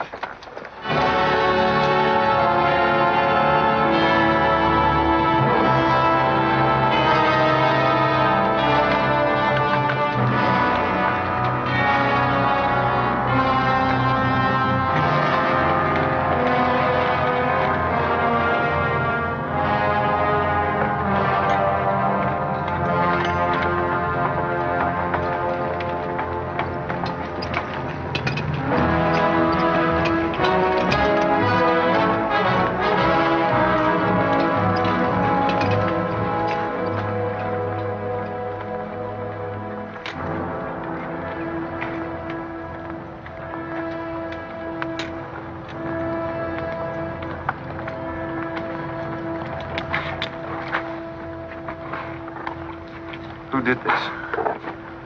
John Brown. How many men did he have with him? Around 100, maybe more. How long since he left? 3, 4 hours. We lost count of time. Well, you're the man that had the run-in with one of the Browns on the train. Is this in revenge for that? Yes. We're free staters here. Brown always knew we'd get him someday, if he didn't get us first. Well, I'll leave you some men to help you bury your dead. They'll see you back to Leavenworth. We don't want any help. This is our fight. We don't want you or nobody else to finish it. I'm going to take care of John Brown myself. Get on your way, soldier. We got work to do. I know how you men must feel about this. But my orders are to break up all armed forces. Yours, John Brown's, or anyone else's. I'm sorry, but if you organize under arms, I won't be able to draw a line between you. That suits us, if it's got to be.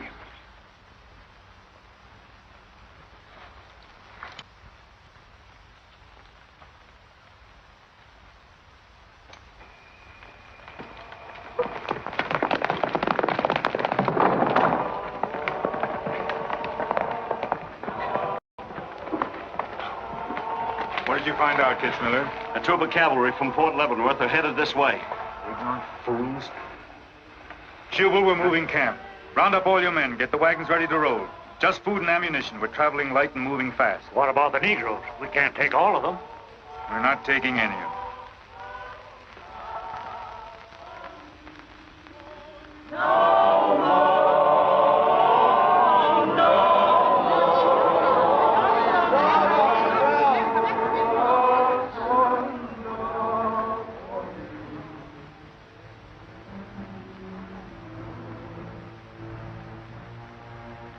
My children, the hour of deliverance I promised you has come. I am leaving Kansas now to continue God's holy work. For Gideon took 10 men of his servants and did as God had said unto him. And it was so that he did it by night.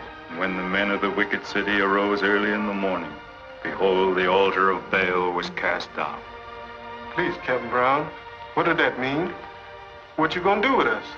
Means that you are free, the first of many millions to whom I shall give freedom from slavery. Does just saying so make us free? How we gonna live? Get food and shelter? There are many good people in Kansas who will give you work and protection. From now on, you must fend for yourselves, as other free men do. My work here is done. Praise God. Glory, bless God, we's free. The captain done kept his word, we's free. We's free, we's free.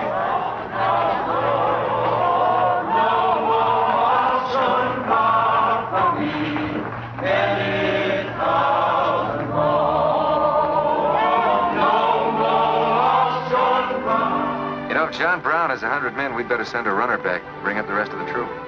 Better do it tonight. I'm going into Palmyra, George. You alone?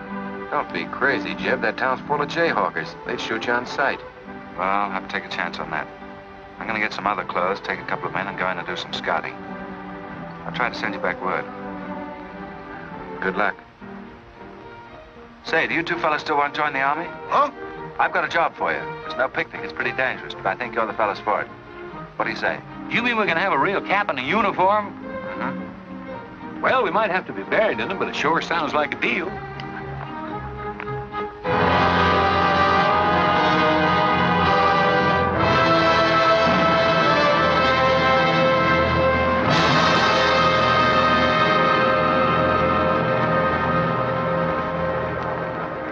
The law's got nothing to do with it. We came here to join John Brown because he's a leader and a fighter. The whole thing's going to be settled right here in Kansas. We came here to fight slavers, didn't we? The only way to fight them is with guns. Sure give you a good looking over in this here man's town. Yeah, I feel just like I was taking a bath in a bathtub without no sides on it. The only kind of a tub you ever was in. Say, who could I talk to in this kind of a town without arousing suspicion? The town barber. That's right. Anytime a barber can't talk to a stranger, he's liable to go crazy. Town barber. That's it.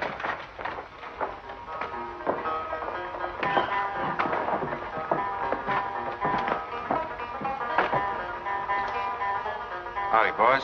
Howdy.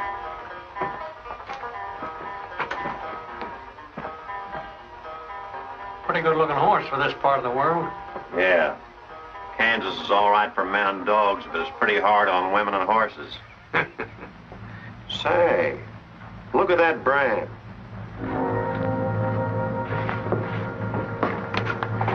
That's an army horse. Maybe you just bought him from someone. Oh, they don't sell them. Nobody rides that brand but a soldier. You keep your eye on him till I get back.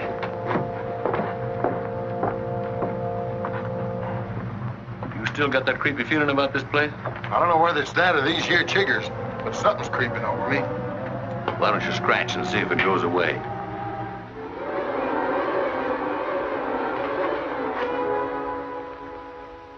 Yeah, I reckon that is all it was. Say, I got it now. We was on the same train a couple of months ago when that fella got killed. You probably got me mixed up with somebody else. No, sirree. I never forget a face. Although I was a little drunk at the time. Well, they are. Fella you saw probably had two faces. Been in Palmyra long? Oh, just a couple of weeks. This ain't no time for barbers. The fellas that ain't trying to hide their faces for some reason or other are too mean to spend the money. Yes, I've heard you've got some pretty tough customers here. Tough, say. I'm afraid to shave half of them. I'm afraid they'll get up and cut my throat. Say, did you ever run across this famous, what's his name, John Brown? Sure, he came in here once. Strange-looking man with a hemp mark on his throat. Hemp mark? What's that? Oh, it's an old barber superstition. A little red line that runs all the way around here. Anybody born with that mark is bound to be hung. That's so. Say, I haven't got one, have I? Not yet. Maybe.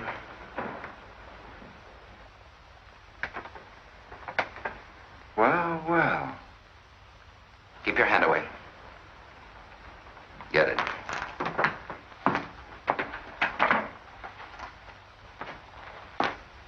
This was quite an idea, Stewart. You're coming in alone first to look around?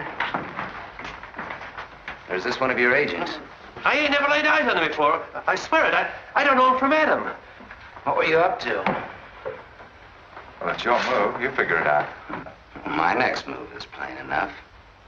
Didn't they teach us how to handle spies when we caught them red-handed? Same treatment for renegades, wasn't it? When you catch them. This will make you quite a hero, Stewart. The class of '54 will turn out in a body for your funeral. They may even hang your picture in the West Point Library. There's worse places to hang. Get him out of here, Red, or we're wasting time. Just having a last few words with an old classmate of mine.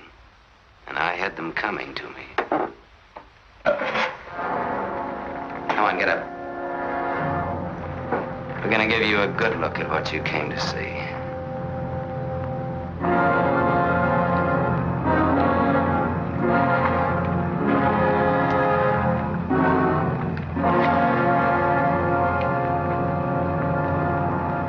We can't afford to take chances, sir. He was sent here as a spy. It's my advice to get rid of him. Let's string him up. And right away. Wait for it. What did you hope to achieve by coming alone to Palmyra? The Army has orders from Washington to bring you to trial. I hope that if I came face to face with you first, a lot of unnecessary bloodshed might be avoided for your men and mine. Were you innocent enough to think that I would surrender myself to you without a fight? I hope that you might consider yourself innocent enough to do that. Half of the people in America believe in your theory. A lot of them even condone your methods. That'll guarantee you a public trial. Fool. I'm not on trial, but the nation itself. Are you too stupid and blinded by a uniform to see what I see? A dark and evil curse laying all over this land. A carnal sin against God. Can only be wiped out in blood. But why in blood? The people of Virginia have considered a resolution to abolish slavery for a long time. They sense that it's a moral wrong. And the rest of the South will follow Virginia's example. All they ask is time. Time? Time?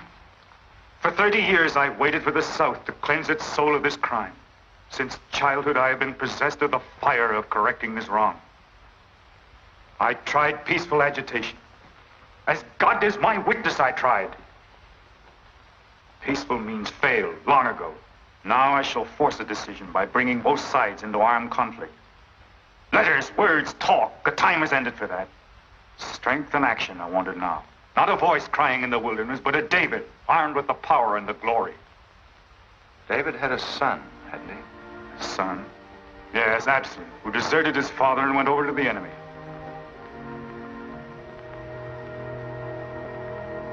What are you trying to tell me, Stuart? And Absalom died because he feared his father. Jason is dead. So be it. My son has paid for the sins of this world with his life, as once did the Son of God. It shall not be in vain. Whether you kill me or not, the Army will crush you all in the end. My advice to you is to find peace with your Maker.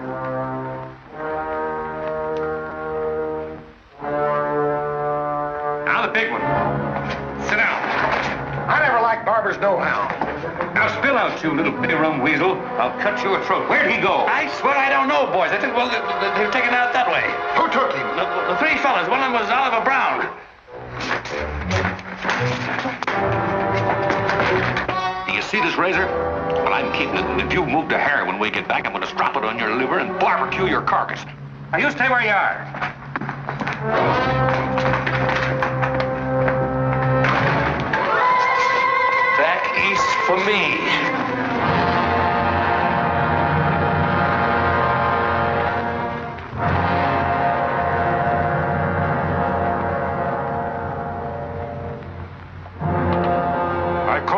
together as witnesses to hear my words.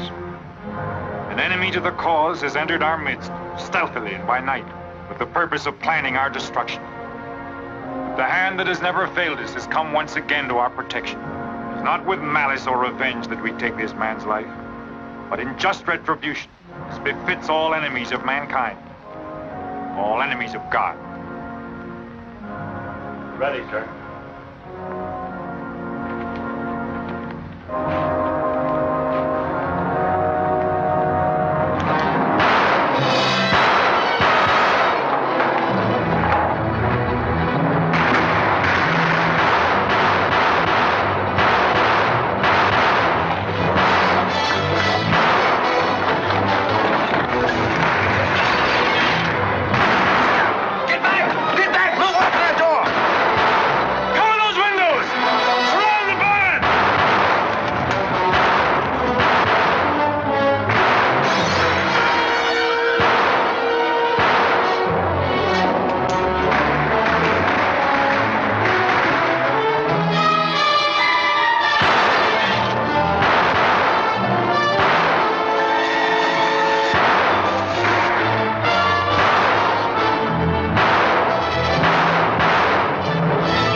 Fight on, John? As long as breath is in me.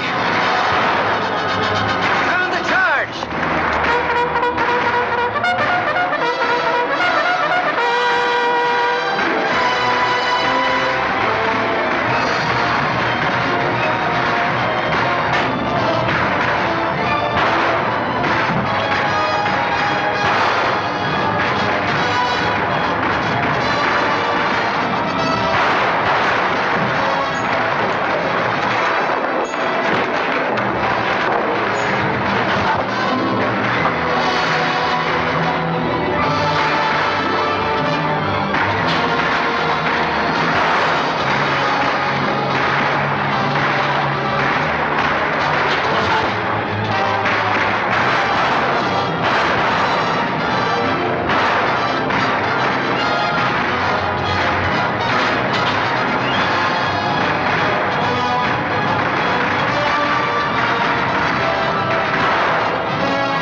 Jab!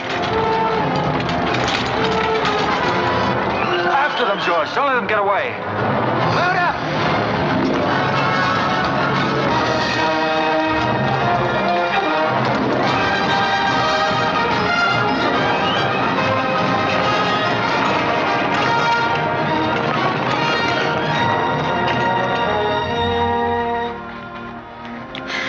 Ouch, that's too tight, Mammy.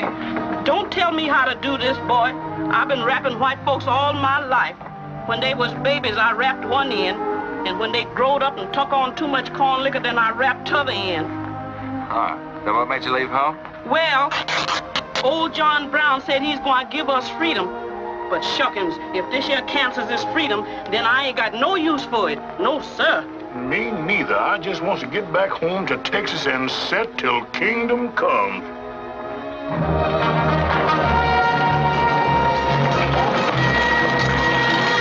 Dismount! Fall out!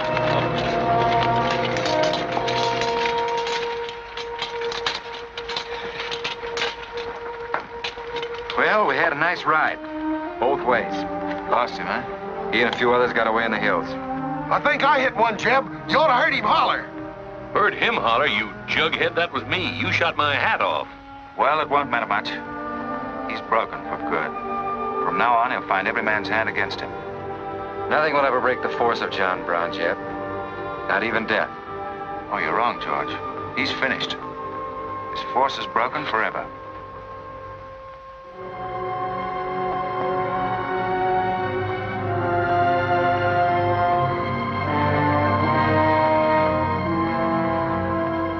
Why hast thou afflicted thy servant, O Lord? Wherefore do I not find favor with thee?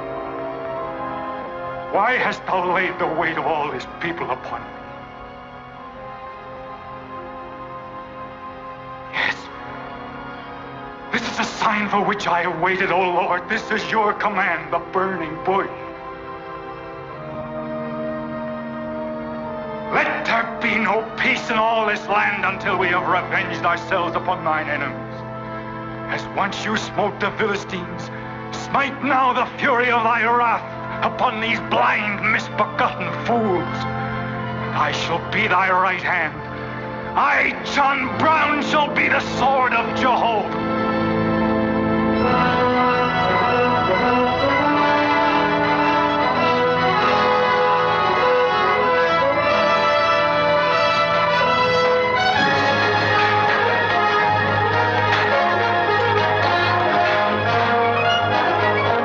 Gentlemen, the beginning of the railroad to Santa Fe. These rails are going to stretch their way right across the old trail, right over Kansas, down into the territory of New Mexico. Someday we can tell our grandchildren that we opened the doors of America to the great Southwest. Won't we, kid? You just build your railroad. I'm not guaranteeing anything. Yep, the end of John Brown was our beginning. Maybe it'll cost a lot more blood and grief, but it's going to be worth it. Dad, can I ring the bell on the first train? Yep, and blow the whistle. That'll be a day you can live for, kid. Won't it?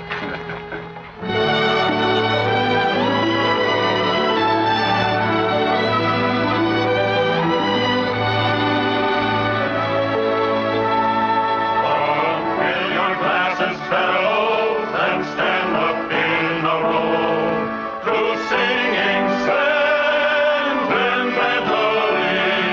We're going for to go in the army. There's sobriety, promotion's very slow.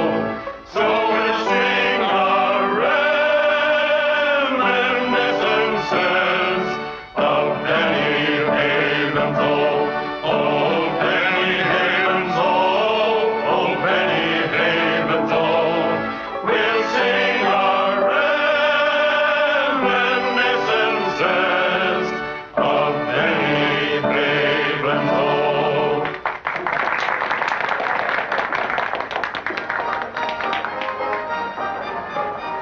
Congratulations, boys. Thanks. That was excellent. I didn't recognize the song. Where does it come from? It's an old Army song, a farewell. These young men have all been promoted and are ordered back to Washington. That's splendid. You lucky devils, I had to wait 10 years for my captaincy, and I also followed tradition by proposing to my wife the same night. Would you like some refreshments? Yes, I would. Splendid idea. Well, I think I'll run down to the stable. Horse threw a shoe this morning. I'll see you later. I'll go with you. Maybe I can find it.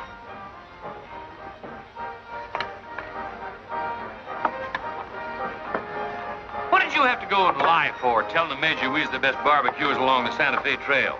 I just mentioned this sort of casual. How'd I know he's gonna take us up on it? When he starts eating this, he won't take us up, he'll take us up and out. You think it's gonna be hard chewing, Tex? Well, I don't know. I still got a hunch. We should have skinned it first. We took the horns off of it, didn't we? What is the captain's pay, Jeff? $38? 40. 40 a month. Say, that's enough to get... Go on, get what? Well, you know, this and that. What are you planning to do with your extra pay? Exactly the same thing as you are, son. Want to draw straws? Not this time. This means too much. Well, how are we going to handle it then? Take turns? I don't trust you southern boys in the moonlight. All right. Let's ask it together. Hey! Wait a minute. What is this, you loon? Come on, don't argue. Just come along and listen. There you are. George has got something to ask you, Kit. You have the floor, George. Well, I don't know just how to start, Kit. But there's an old Indian woman who hangs around the fort and tells people's fortunes. She's supposed to be a wonder at it, and... Well, Yes, George.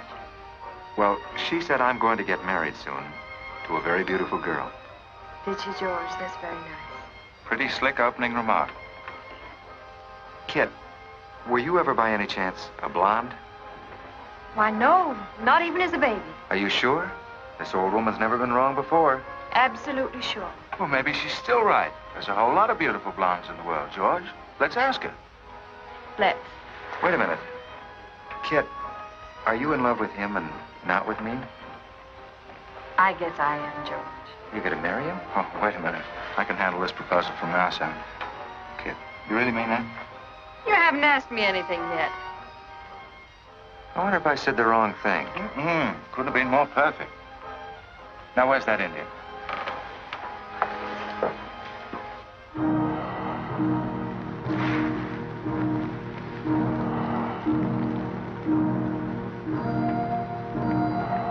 Yanta bajo ita. Matamanya matam amo amtam dosi anapo. Ah, chuka. Gamapku. Chuku. Ah. Kanya. What'd she say, Kit? You know the lingo. She says that this is one of the last times we'll all of us be together as friends. Now ask her something sensible. Who's going to be the first general? When ishtam wanigan. Homa ko American matampo amposigoju. She says that one day you'll all be famous men, great in battle, but bitter enemies. What? Pickett, Hood, Custer, Sheridan, Longstreet, and me, enemies? Now I know she's crazy. Where'd you ever pick up this old figure, George? I can tell better fortunes than that with tea leaves. Well, we might as well get our money's worth. Ask her what we're going to fight about. Yeah, who's going to start it? Waganesh wanji migodwar. Homa matakse gocho MB mapisi akmaja. Majia ka autumn kaja mamtramo pisi achubka mapiama.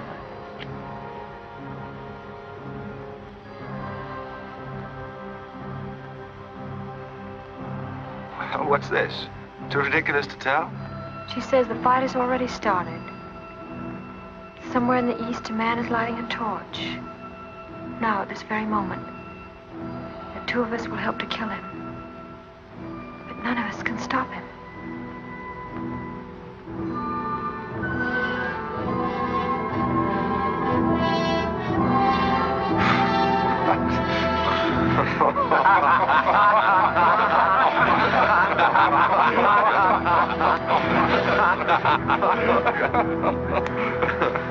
Here's where I would attack first. The arsenal at Harper's Ferry. Give me only 100 good men, Dr. Russell. Well-armed and God-fearing men who believe in the cause. I will lead them through Virginia. Rouse the thousands of discontented slaves who will flock to join us. Then sweep down through the South, through the Carolinas, Georgia, Alabama, Mississippi. Then, with the entire nation in a state of chaos, we can dictate our own terms. Have you considered the Army, Captain Brown?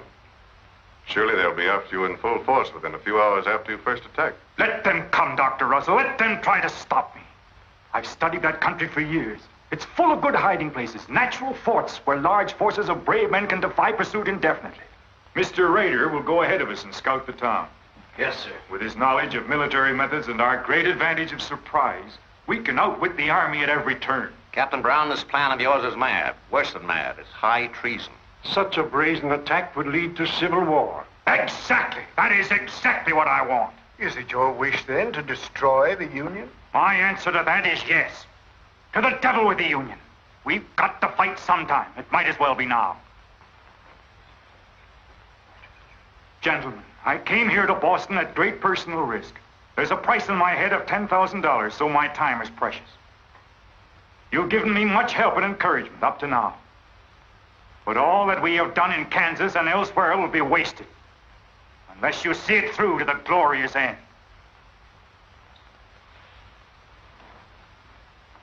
How much money will you need?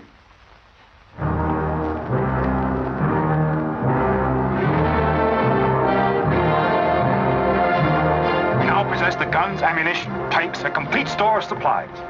The place and the hour is set. Harper's Ferry, daybreak, Monday, October the 16th. We will strike with 2 forces, suddenly with complete surprise, and then move rapidly through Virginia. You men all know what will be demanded of you. Yes, we're with you, Captain. It's Raider. He made good time.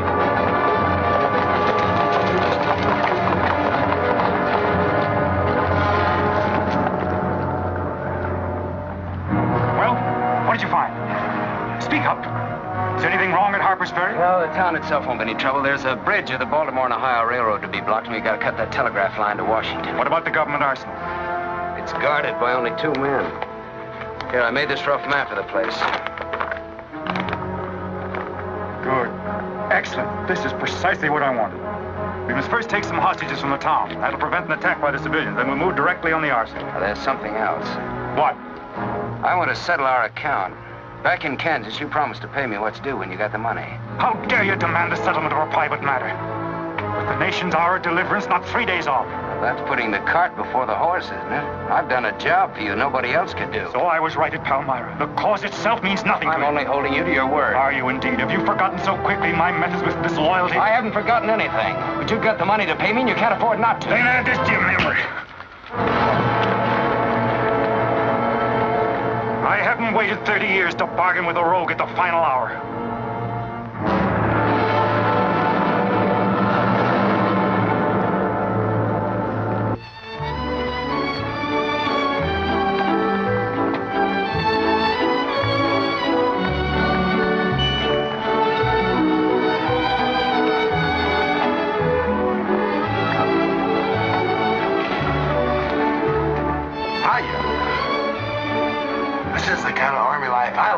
Did you ever see me waltz? I've heard of it, but this ain't no Santa Fe shakedown. Hold it. You in high society now. Come on. May I have your invitations, please, gentlemen? What's them? Them's them little white cards. We ain't got no invitations, Joe. Can't we get in on our uniform? No, sir. Not unless you wants to go right out on them again. Oh, we're the fellows who cleaned up Kansas. Ain't you ever heard of us? Sorry, sir, but we don't need no cleaning. Good evening.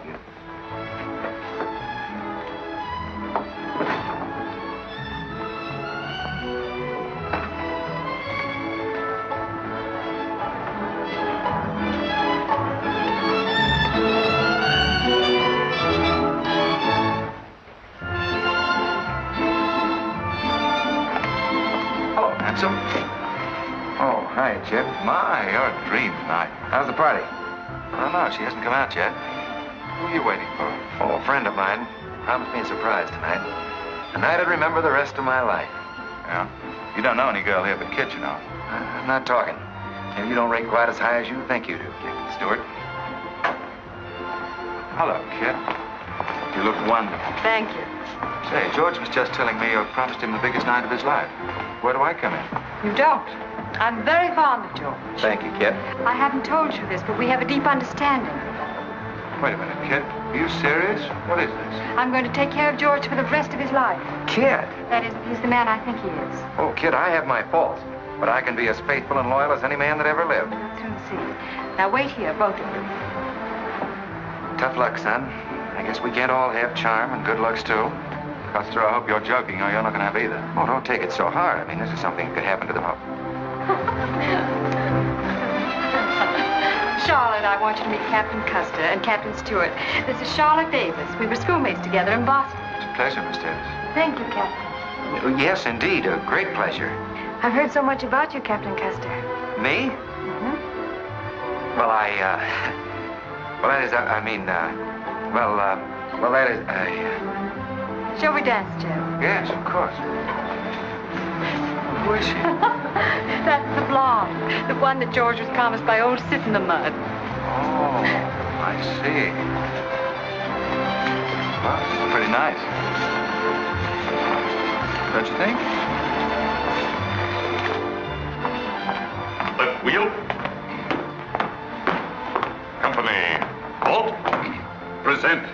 Arms. Prepare to scoop.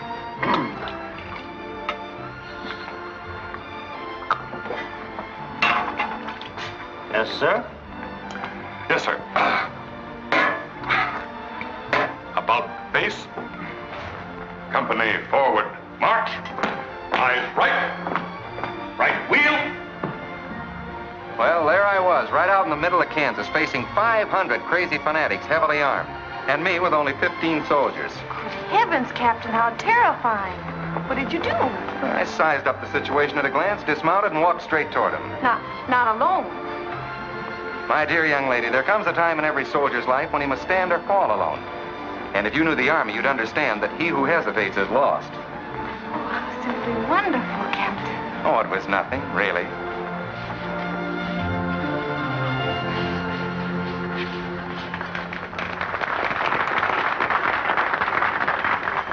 Will you come and meet my father, Captain? I'd be delighted. Is he in the government service? Yes, but I think he'll lose his job in the next election. Oh, that's too bad. Say, he should be in the Army. You know, politics don't bother us. He'd rather go fishing anyway. Father. Hello, Charlotte. Hello, Colonel Lee. Hi, dear. Father, I'd like you to meet Captain George Custer. Oh, but of course I met the captain at West Point when he graduated, didn't I? Yes, sir. Hi, Custer. I'm fine, Colonel Lee. We've heard good things about you. Congratulations. Yes, the captain's just been telling me how he put down the trouble in Kansas by himself. Splendid job, pile, man. Splendid. Wasn't there also a chap named Stewart, Jeb Stewart, connected with that campaign? Stewart? Yes, sir. He was around. Shall we dance?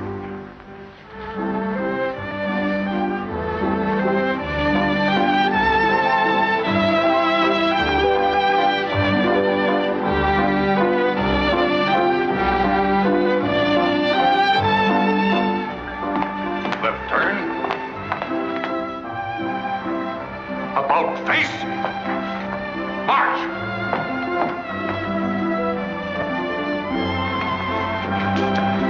Jim. Go away. You've danced with your sister once already. I don't want her. I want you. Come on. Here, you can't leave me stranded alone in the middle of the ballroom. Quiet, spread. Phil, take over this detail, will you? Oh, man. Are you drunk? If I'm not, I ought to be. I've just seen enough to knock anybody down. What are you talking about? An old friend of yours is outside, and he asked me to bring you to him.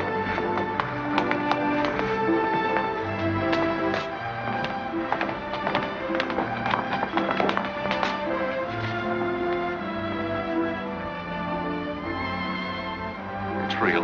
I almost touched it.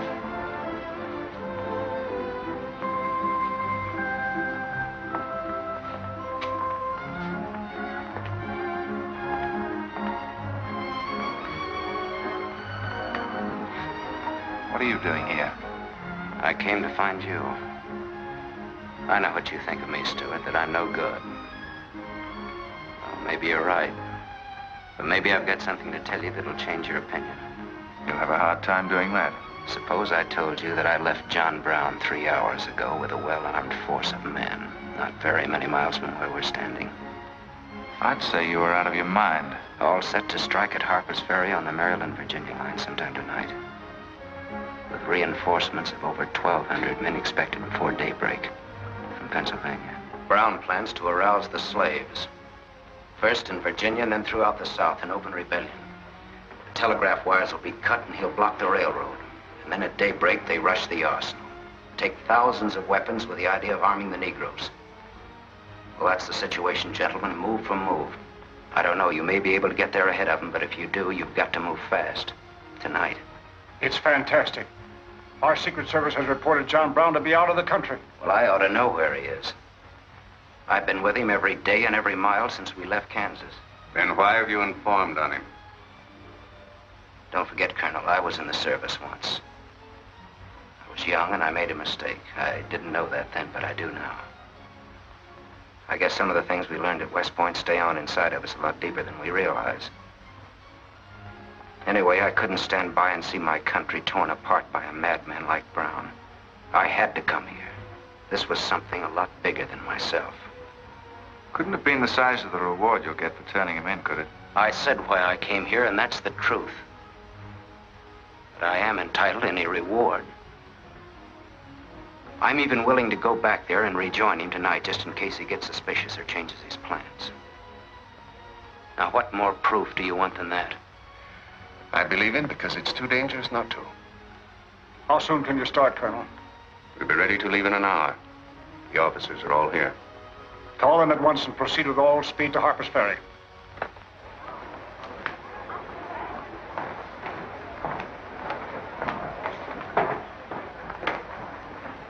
You have your orders, Captain Stewart? Yes, sir. Jeff, what is it? What's happening? John Brown. Get the little Davis girl to take you home, will you, darling? But why? But... I'm sorry, I can't explain now. No time. Try to keep the others calm. Tell them there's nothing to be excited about. Goodbye. Goodbye.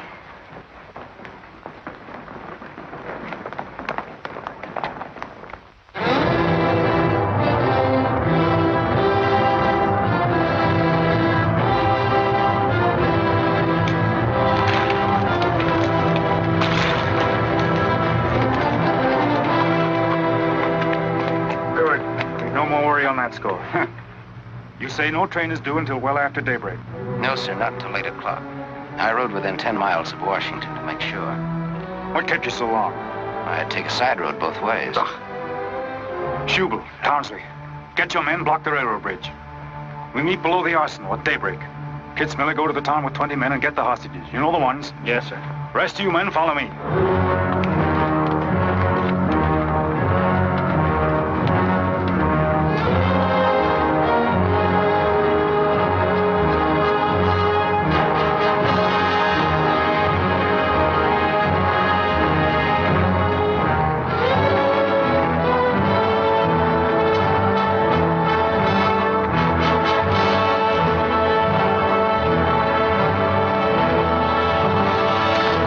Your guns.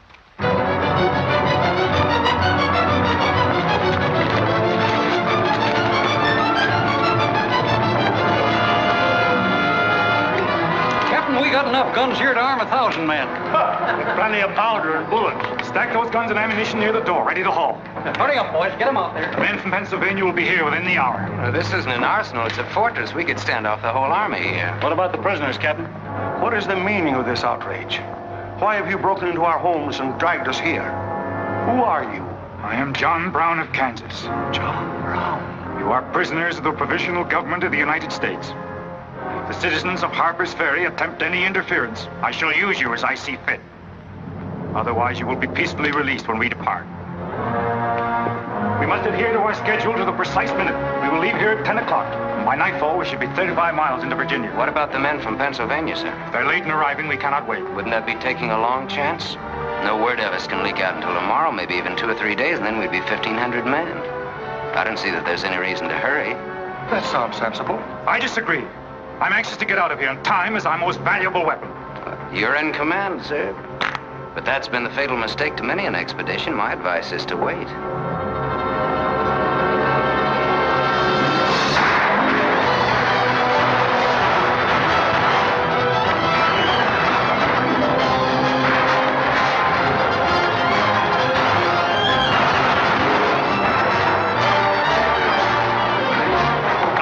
People are firing at us. Just a handful of them with old shotguns.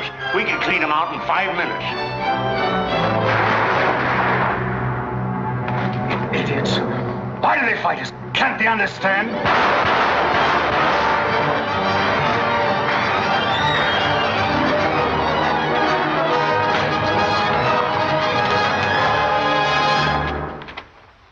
What is your name? Brewer. If you value your life and those of your fellow townsmen, you will do as I say. Yes.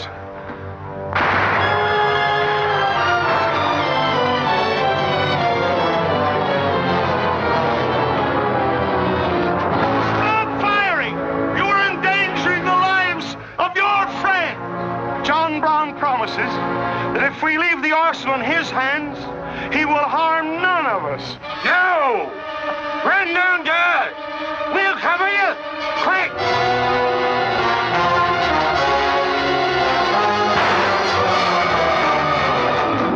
Stupid cattle!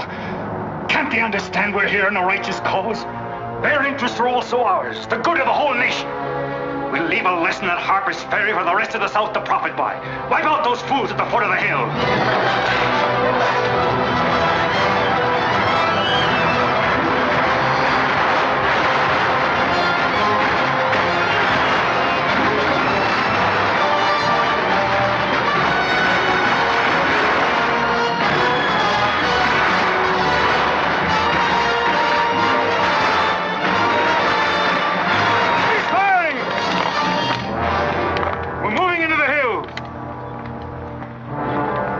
Take all the weapons and ammunition you can carry with speed. It's well past noon. We can wait no longer for the Pennsylvanians.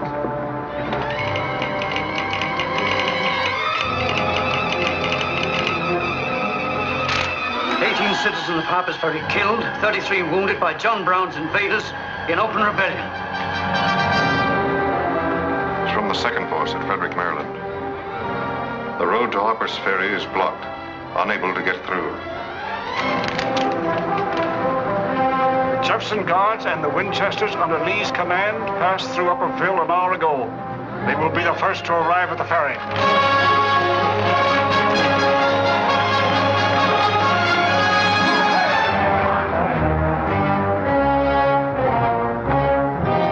What are you watching, Raider? The North Road, sir. The North Road is over there. This is the Washington Turnpike. Well, I thought our men might circle the town as That was not their orders. Help with the wagons. Yes, sir.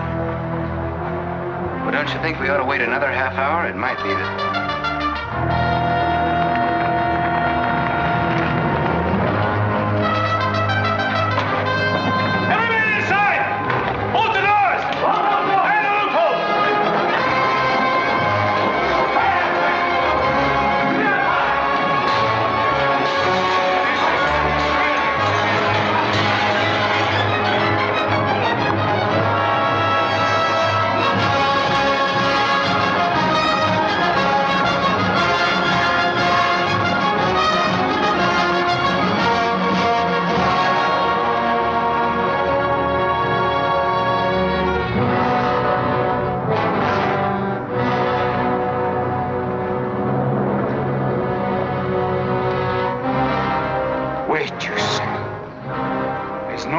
To hurry. Wait. Yes, sure I did. I thought we had time. Stewart. Yes, sir? I want you to take this under a white flag to John Brown. Right, sir.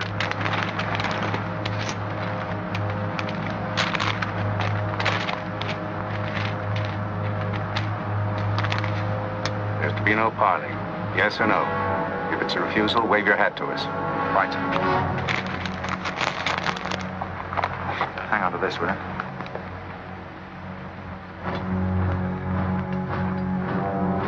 Captain Brown, they're coming up the road with a flag of truce.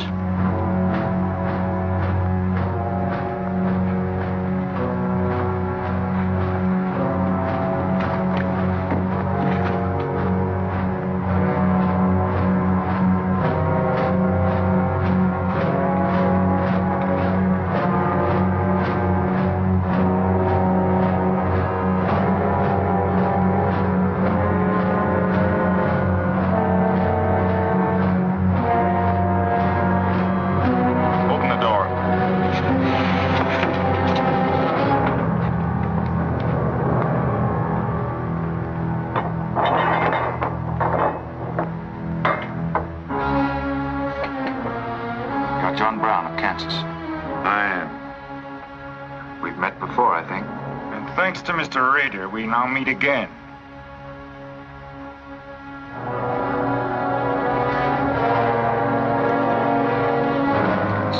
please, formal demand for your surrender.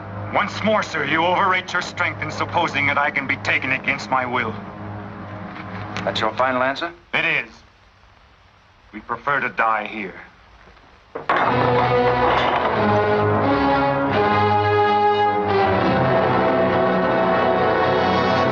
to surround them. Take Troop B to the right of the gallop. Troop A to the left of the gallop. Troop C, draw your carbines. Dismount.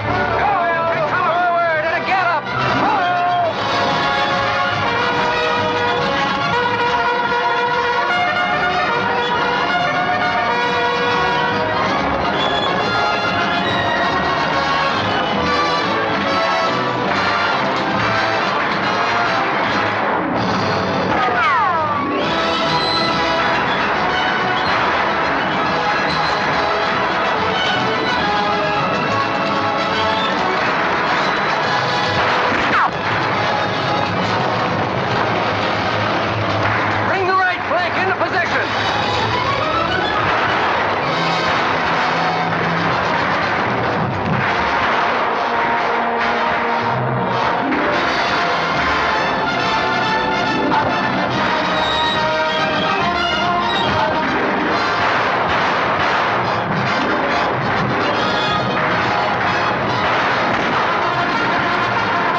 up, kid.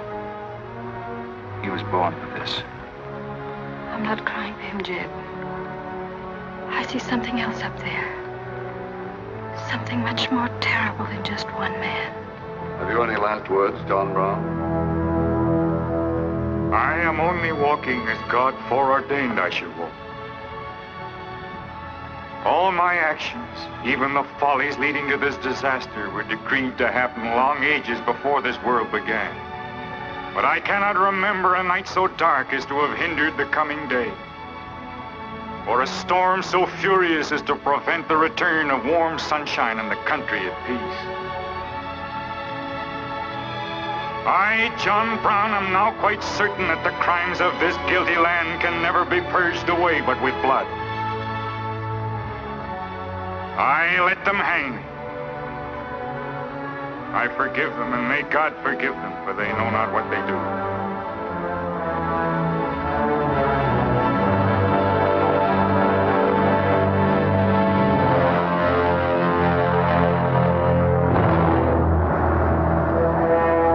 So perish all such enemies of the Union, all such foes of the human race.